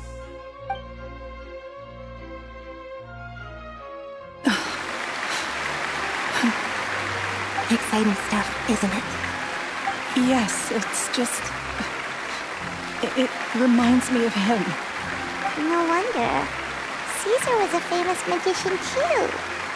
So, how did you two first meet, Gemma? Well, I was out on the street once, and I saw him performing for little children. Children love magic, because they're willing to believe in things that can't be rationally explained. Caesar had this amazing way of bringing them into a dreamlike world. And somehow, I felt drawn to him too. So I went up and asked him to do a trick for me. Aw, that sounds so romantic. What trick did he do? It was with a flower. He took it in his hand, snapped his fingers, and it magically appeared on my head. I was so happy that day. No one had ever given me a flower before that. Oh, that's so cute! Actually, now that you mention it, Linny's done that one before. Is that right? Then I suppose he's a romantic at heart, just like Caesar. So let's treasure the time we have with him. After all, you never know when the people dearest to you might be gone. That's right. It's all over now. Paimon doesn't really know how to comfort you, but at the very least, no one's gonna be intimidating you from now on. You can breathe easy at last, right? Right. Yes, you can breathe easy now, Phantom Weasel. See? Even Lynette says... Wait, what? The Phantom Weasel? Lorenzo escaped? Where is he? What do you mean, Phantom Weasel? As Linny once said, a performer's job is to commit fully to their role and put on a flawless performance for their audience. But once the bag of tricks is empty and the curtain falls, it's time to end the show. The spotlight is no place for someone with no more cards up their sleeve. It's been 10 years, Gemma. Aren't you tired of the grieving widow act? I think it's time to put an end to it. What are you talking about? Paimon doesn't like this riddle. Traveler, Paimon doesn't like where this is going. Come on, say something! Ladies and gentlemen, I hope you're all enjoying the performance so far. There will now be a brief intermission, after which Linny will perform the most electrifying act of tonight's show, the one we've all been waiting for. The final performance will take place outside of the Opera House, so please make your way outside in a calm and orderly fashion. The Phantom Weasel never did like public places, did they? Don't worry, this place will be quiet soon. Let's talk somewhere else for now.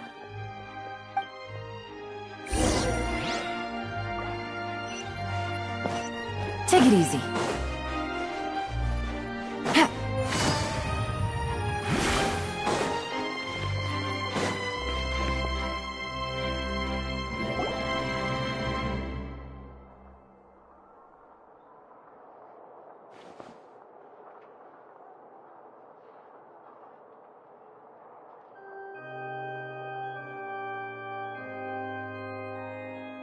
Dear me, this is awkward, isn't it? And unfortunately, I'm all out of gadgets, so I'm afraid I can't do any tricks to liven up the mood. The This is a big mistake for a magician to make, but thankfully I do have a backup plan. Now, who wants to hear a story? Lenny? Don't we have more important things to address right now? Lynette accused Gemma of being the real Phantom Weasel a moment ago. Oh, what the heck's going on? All in good time. Magicians are good at guessing what people are thinking. I know the questions you want to ask. And as it happens, the story I'm about to tell might answer a few of them. Really? Well then, let's hear it! Paimon's dying of curiosity here!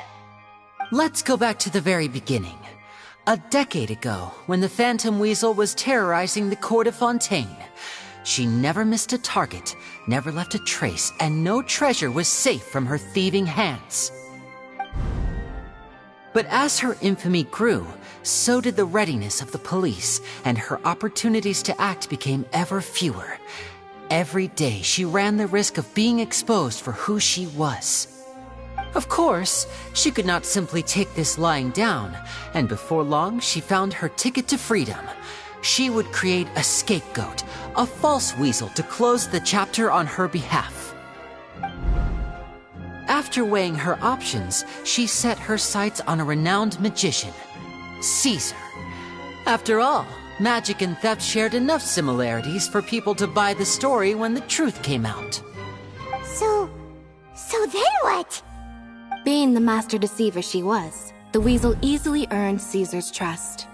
Now all that remained was to frame him for her countless crimes.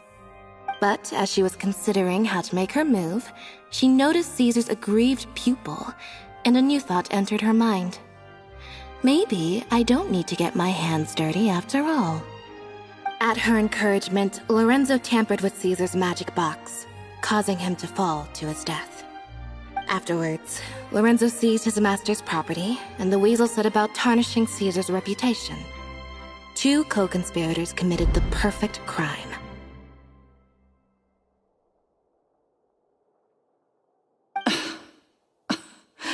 I've got to hand it to you. You're both exceptional storytellers. It's enough to make even me wonder whether there was really another mastermind behind all this, pulling the strings. But I just have one question. You seem to think that I am the villain in this tale. What's brought this on, Linny? Is it something that Lorenzo said? Don't worry, Lorenzo said nothing at all. But I never believed that he was the weasel, and in fact, my investigation only made me more certain of that. He was too forthcoming with his confession, as if there was something else he was trying to hide. How disappointing. So you'd sooner trust Lorenzo than me, even without a shred of evidence?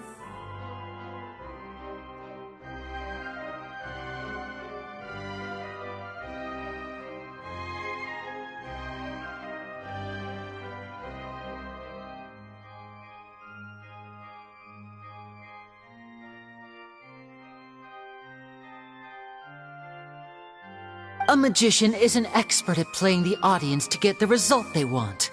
And I have no doubt that you, Gemma, are equally talented in this regard. With a little help from Lorenzo, you put on a very convincing performance.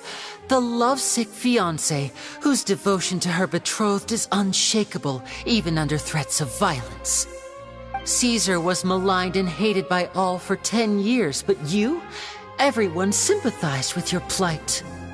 Who would suspect for 1 second that the lovely young lady always seen weeping in front of Caesar's grave was actually the mastermind behind his demise?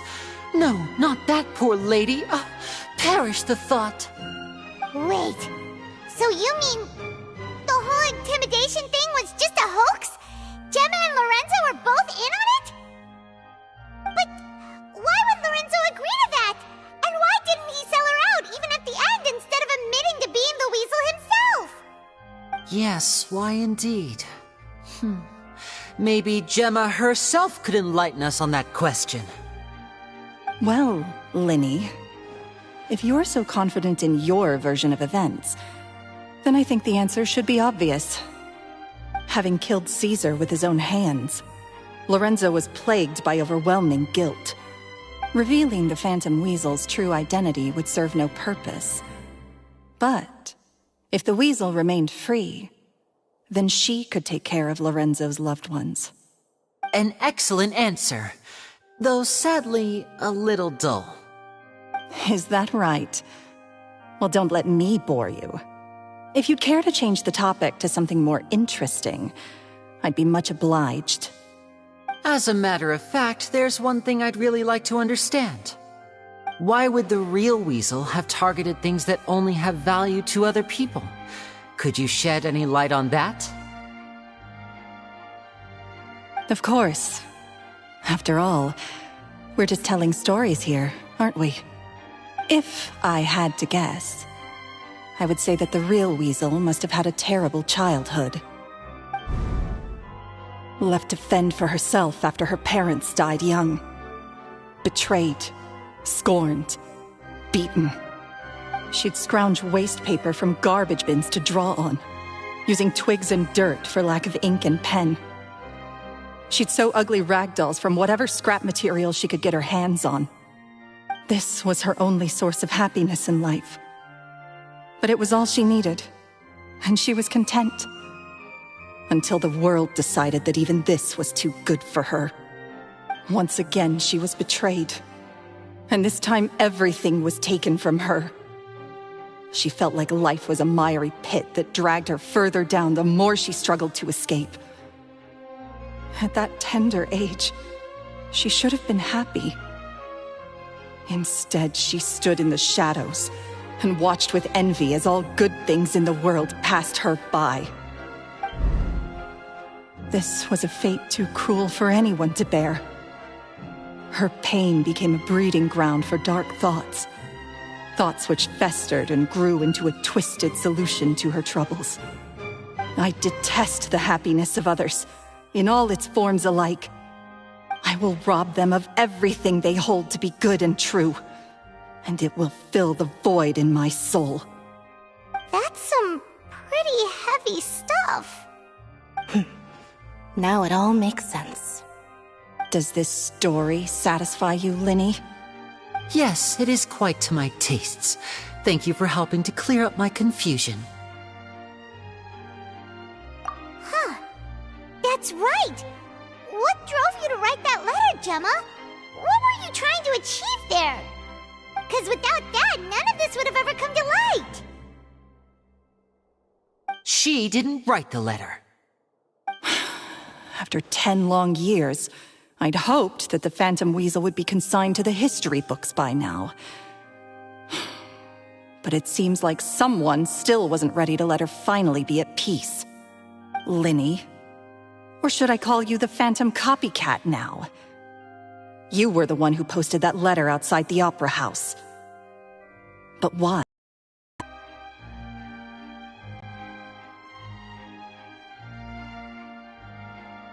Very sharp, Phantom Weasel. Still as shrewd as ever. Well, no need for me to be coy about it. Our goal was to clear Caesar's name. The most straightforward way to change the public's impression of Caesar was to force the Weasel to show themselves. That's it? You had no other agenda? Of course we did. We made it quite clear in the letter, I believe. I shall take from you that which you hold most dear, just as you did to me 10 years ago. 10 years ago? You mean Caesar's death? You met him? Wait. Oh, I get it. You were those two obnoxious kids. It's been so long, and you're all grown up now. I didn't recognize you. He taught you magic back then, didn't he? For what, 10 days or something? And you went to all this trouble. Why? Because you feel like you still owe him something? We remember all our debts, however great or small. 10 years ago, Caesar's reputation was torn to shreds, and his legacy was thrown out. 10 years on, and no one cares what the truth is anymore. But we did not forget. And so we came to find you. And? What exactly did you take from me? I'm still standing, as you can see. Lorenzo has admitted to everything. I'm free. Free? Do you really think so? Caesar once told me that even though the world is filled with lies and falsehoods, we must find our own truth. I think that applies to you too. Truth can take many forms. Prized possessions with nostalgic value, fervent hopes and dreams, and irreplaceable people. Life took many things from you, and those wounds never healed. When they ached unbearably in the dead of night, stealing became your way of numbing the pain. What are you trying to say? I'm saying that for the last 10 years, you've been living a rather uneventful life. Perhaps that's because you found something other than a life of crime to fill the hole? Back to Lorenzo for a second. He murdered his own master, played along with your act, and took pains to make sure any suspicion would be directed towards him. But what did he have to gain from all that? He knew who you were and the things you'd done, and despite that, he was willing to give everything up for your sake. He's the reason that you haven't felt the compulsion to steal in all these years. You're more than just accomplices in murder. You're the only real friends each other has. So I think you know, deep down, that he is the only truth you have in your life. But that truth is gone now, and I guarantee you, you'll never see it again. Congratulations on your freedom, Gemma. Your freedom will cost you dearly. From now on, you'll be all alone in a world full of lies and falsehoods. I do hope you'll be able to bear it. You've still got a long life ahead of you after all. Gather round, one and all. The time has now come for the amazing Linny to perform his final act in tonight's show. I'm sure you're all wondering what he has planned for the grand finale. Well, wonder no more, for the answer is a death-defying high-altitude escape.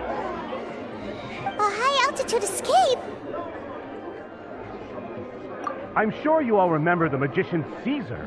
This was the very trick that led to his fatal fall, after which he was dubbed the Phantom Weasel. But we have now learned that Caesar was wrongly accused, and that the real Weasel has now confessed to their crimes. Guess that's my cue to leave. Whew. I've been practicing this one for ages now, but I'm still a little nervous. Traveler, Paimon, I hope you enjoy the rest of the show. There may be a lot of people watching tonight, but you alone are my true witnesses.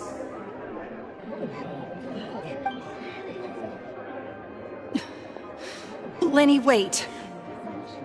You two hid a lot from Caesar. He went to his grave without ever knowing your secrets. So what about now? Are you an open book? Or are you still the same as ever? You don't have to tell lies to end up isolated and alone. One day, you'll end up exactly where I am today. Maybe then you'll finally understand. You're wrong. I'm nothing like you.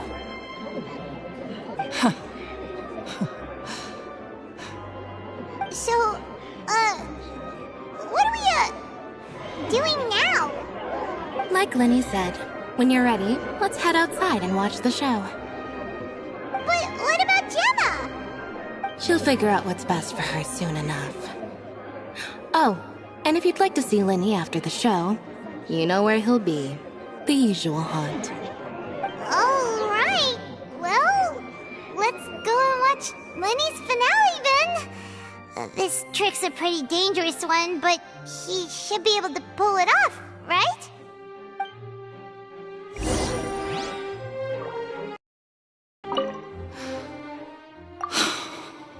What is my truth?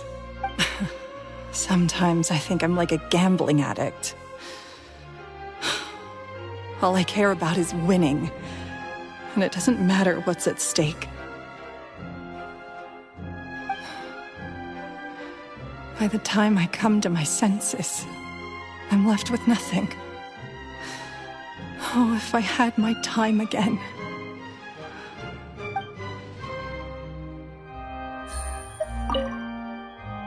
Magicians are not like thieves. Thieves only tear things apart. But good-hearted magicians, they put things back together.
Magic should be mysterious, surprising, and defy logic. Magic is hard work. Every single movement has to be practiced thousands of times. It's alright. We're used to that.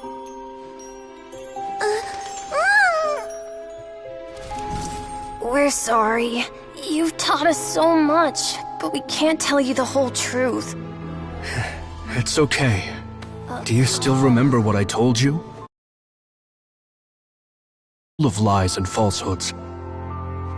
I only hope that one day you can find your own truth. What about you? Have you found your truth? Magic is my truth. I want to perform a magic trick so great that people will always think of me when they talk about it.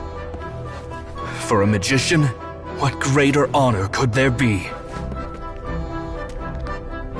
Look! Behold! Linny is sealed inside the box. Will he manage to escape? 10 years ago, Caesar attempted this very trick, and it was at this precise moment that...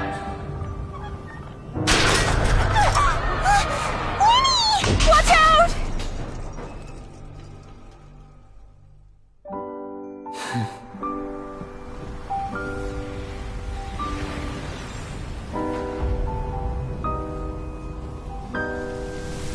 Mysterious. Surprising. And logic-defying.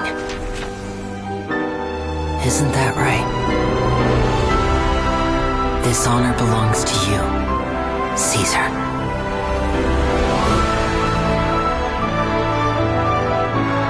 I'm just sorry it's a little late.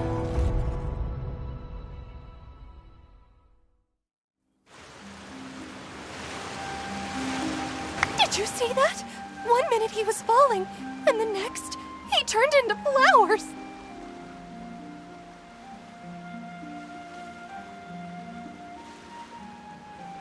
How could he possibly have done that? How mysterious. I didn't blink once. He just vanished, right in front of my eyes. What a heart-stopping magic show. This was really worth the trip. Caesar's name has finally been cleared, and Fontaine's new star magician Linny has fulfilled a wish on his behalf. Oh, I couldn't ask for a better grand finale. It will make a great headline for the Steambird tomorrow, even if I do say so myself. Looks like everyone really loved Linny's grand finale.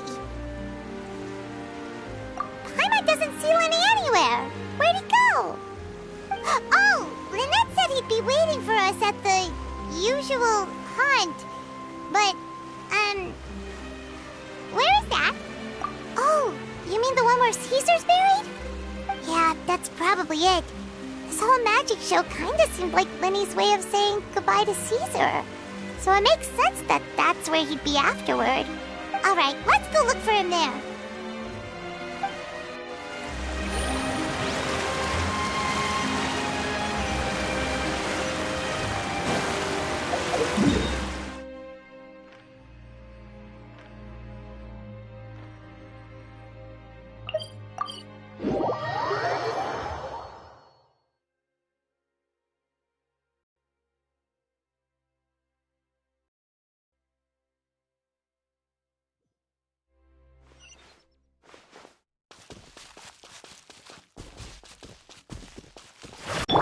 The wind rises.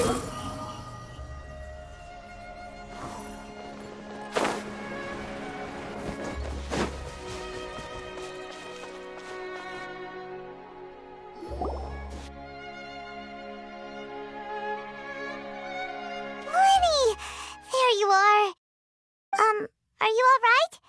Paimon was scared to death when the chain broke. Paimon was sure something had gone horribly wrong. Magic is a performance art. A magician has to get creative to keep the audience on tenterhooks. That's our job. So I tweaked Caesar's original setup a little to keep it fresh. I was honestly a little nervous during the live performance. The thought of falling, suddenly feeling weightless, seeing the sky and the ground spinning and spinning. Sometimes, I can't help but wonder what Caesar thought in those final moments. Did he regret taking Gemma and Lorenzo on? Or did he believe that it was his own slip-up right until the end? You know, Paimon's been wanting to ask you about something ever since we were in Caesar's workshop. You learned magic from Caesar once, didn't you?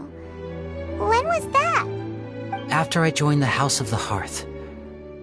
To be honest, Lynette and I had an agenda when we approached him. I told you about my past before, remember? As a young boy, I survived by secretly learning magic from street performers. I'd watch their tricks and try to figure out how they were done. But I quickly realized that observation alone could only get me so far.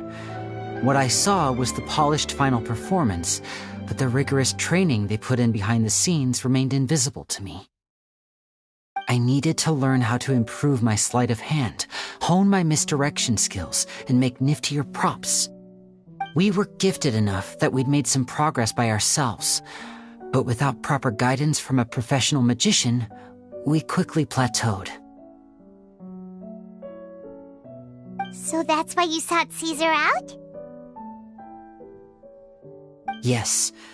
We figured there was no harm in asking, but it took us by surprise that he was so willing to teach us. In all, we only spent 10 short days together, but he was very good to us. By contrast, we hid so many things from him.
For instance, when he asked why I wanted to learn magic, I answered, it's my passion.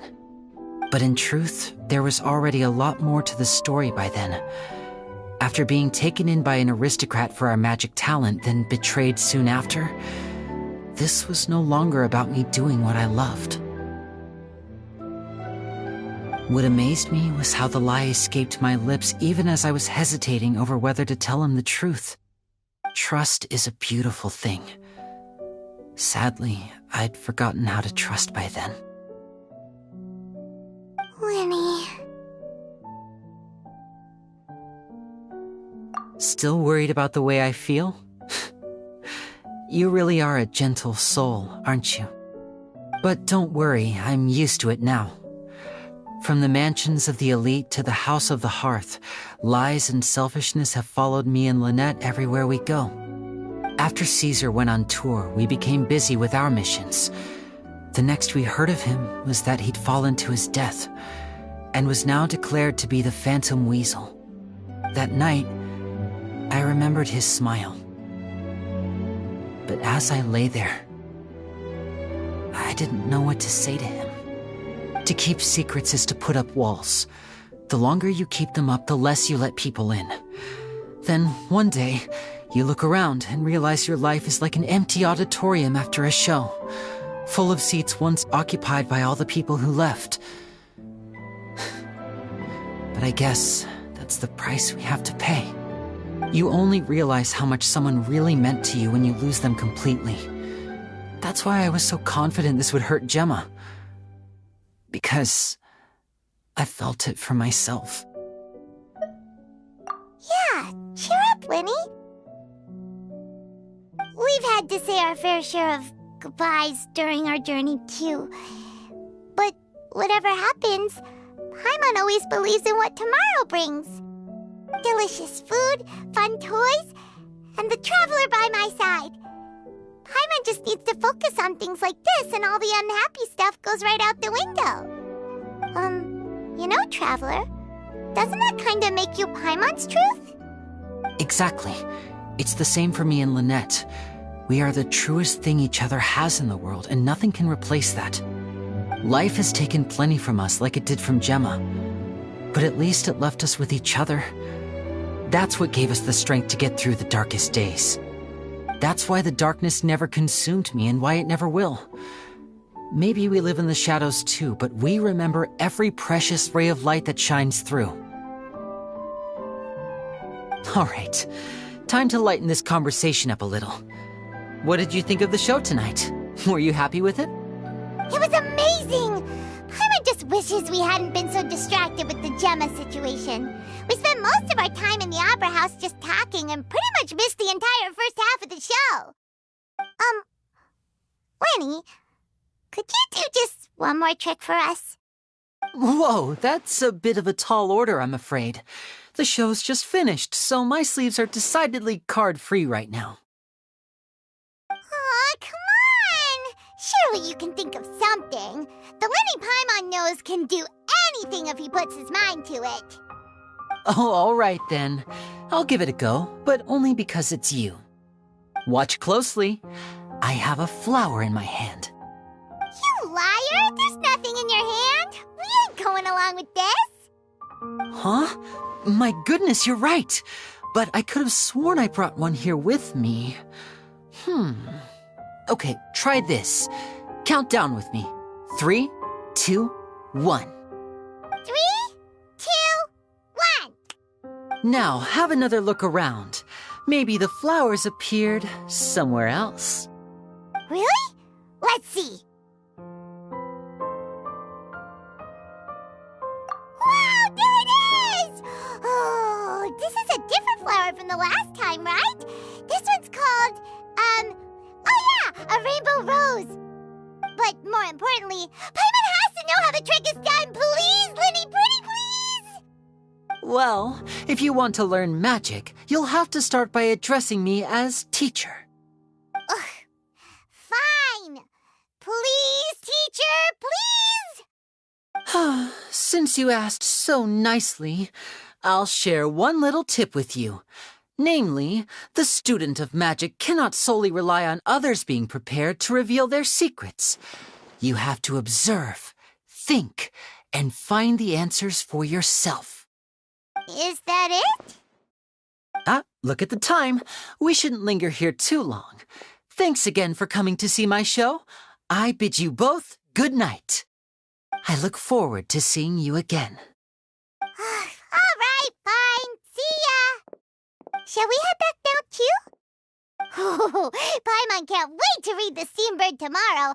Paimon bets Linny and Caesar will be placid all over it. Let's head to the Steambird's offices tomorrow morning and see what we can find out.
I'm very sorry, Charlotte, but my sister and I are quite busy today. I'm afraid we'll have to decline this interview. Oh, please, Linny, I'll only take a moment of your time, if you would be so kind. Huh? What's happening here? I spent all night writing my piece about the Phantom Weasel, and it was going to go to print this morning. But just as dawn broke, I suddenly received news that Caesar's fiancée, Gemma, had contacted the guards and confessed to having been the real Phantom Weasel all along. That was quick.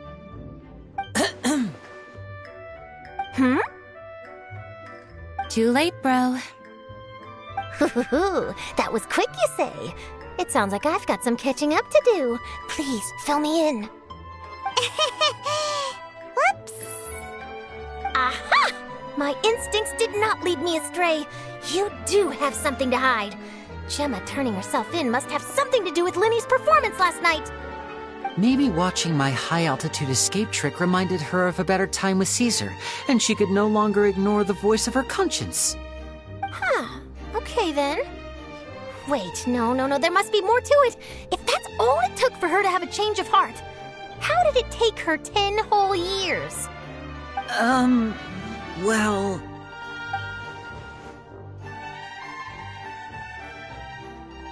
Oh, I remember now! You and Gemma were nowhere to be found after the show. What happened between you? Quickfire question! Where did you all go after the show? Oh, we went to the cemetery and Linny did a private magic trick just for us. Actually, glad you mentioned it, because that reminds Paimon, guess what? Linny started using rainbow roses in his tricks. What? I don't recall ever having received a rainbow rose from you myself.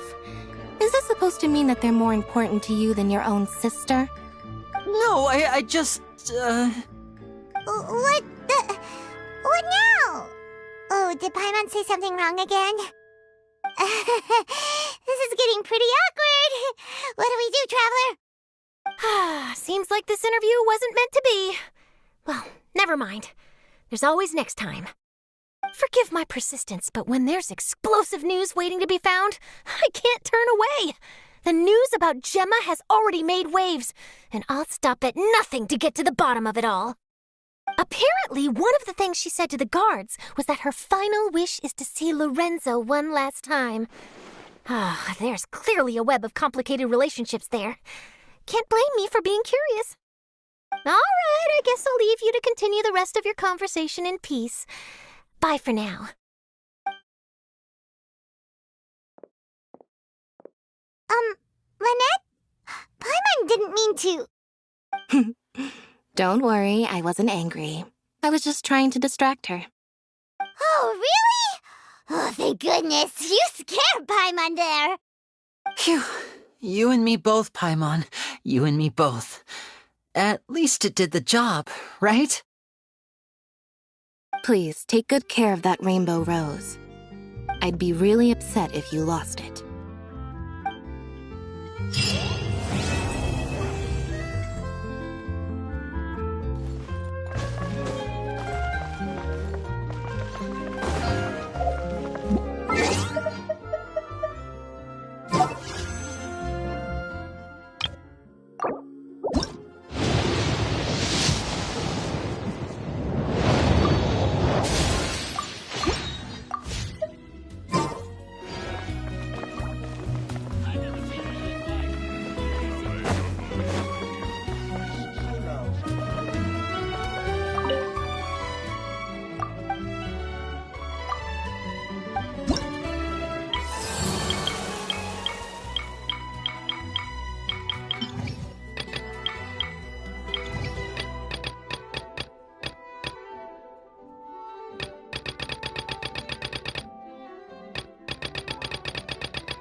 How long will it take if I set out from here? The lighting was perfect when I took these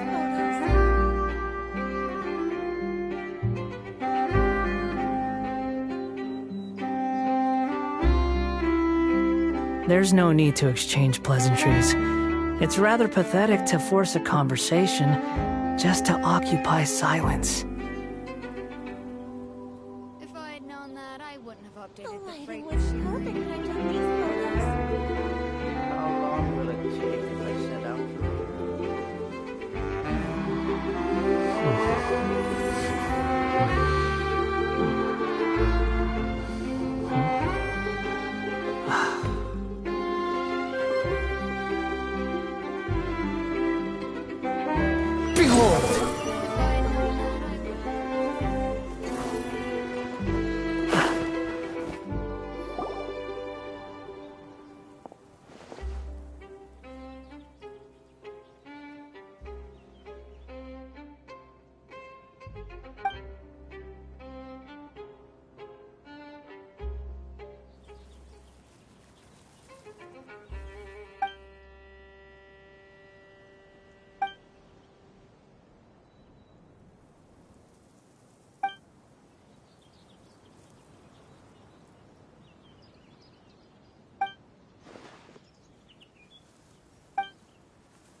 What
There's no such thing as pure freedom in this world.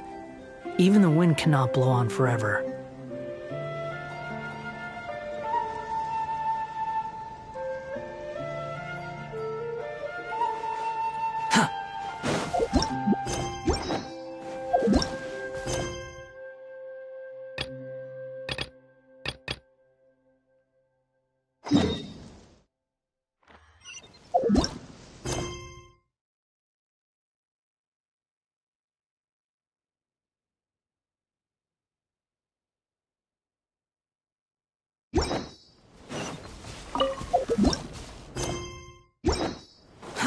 Too slow.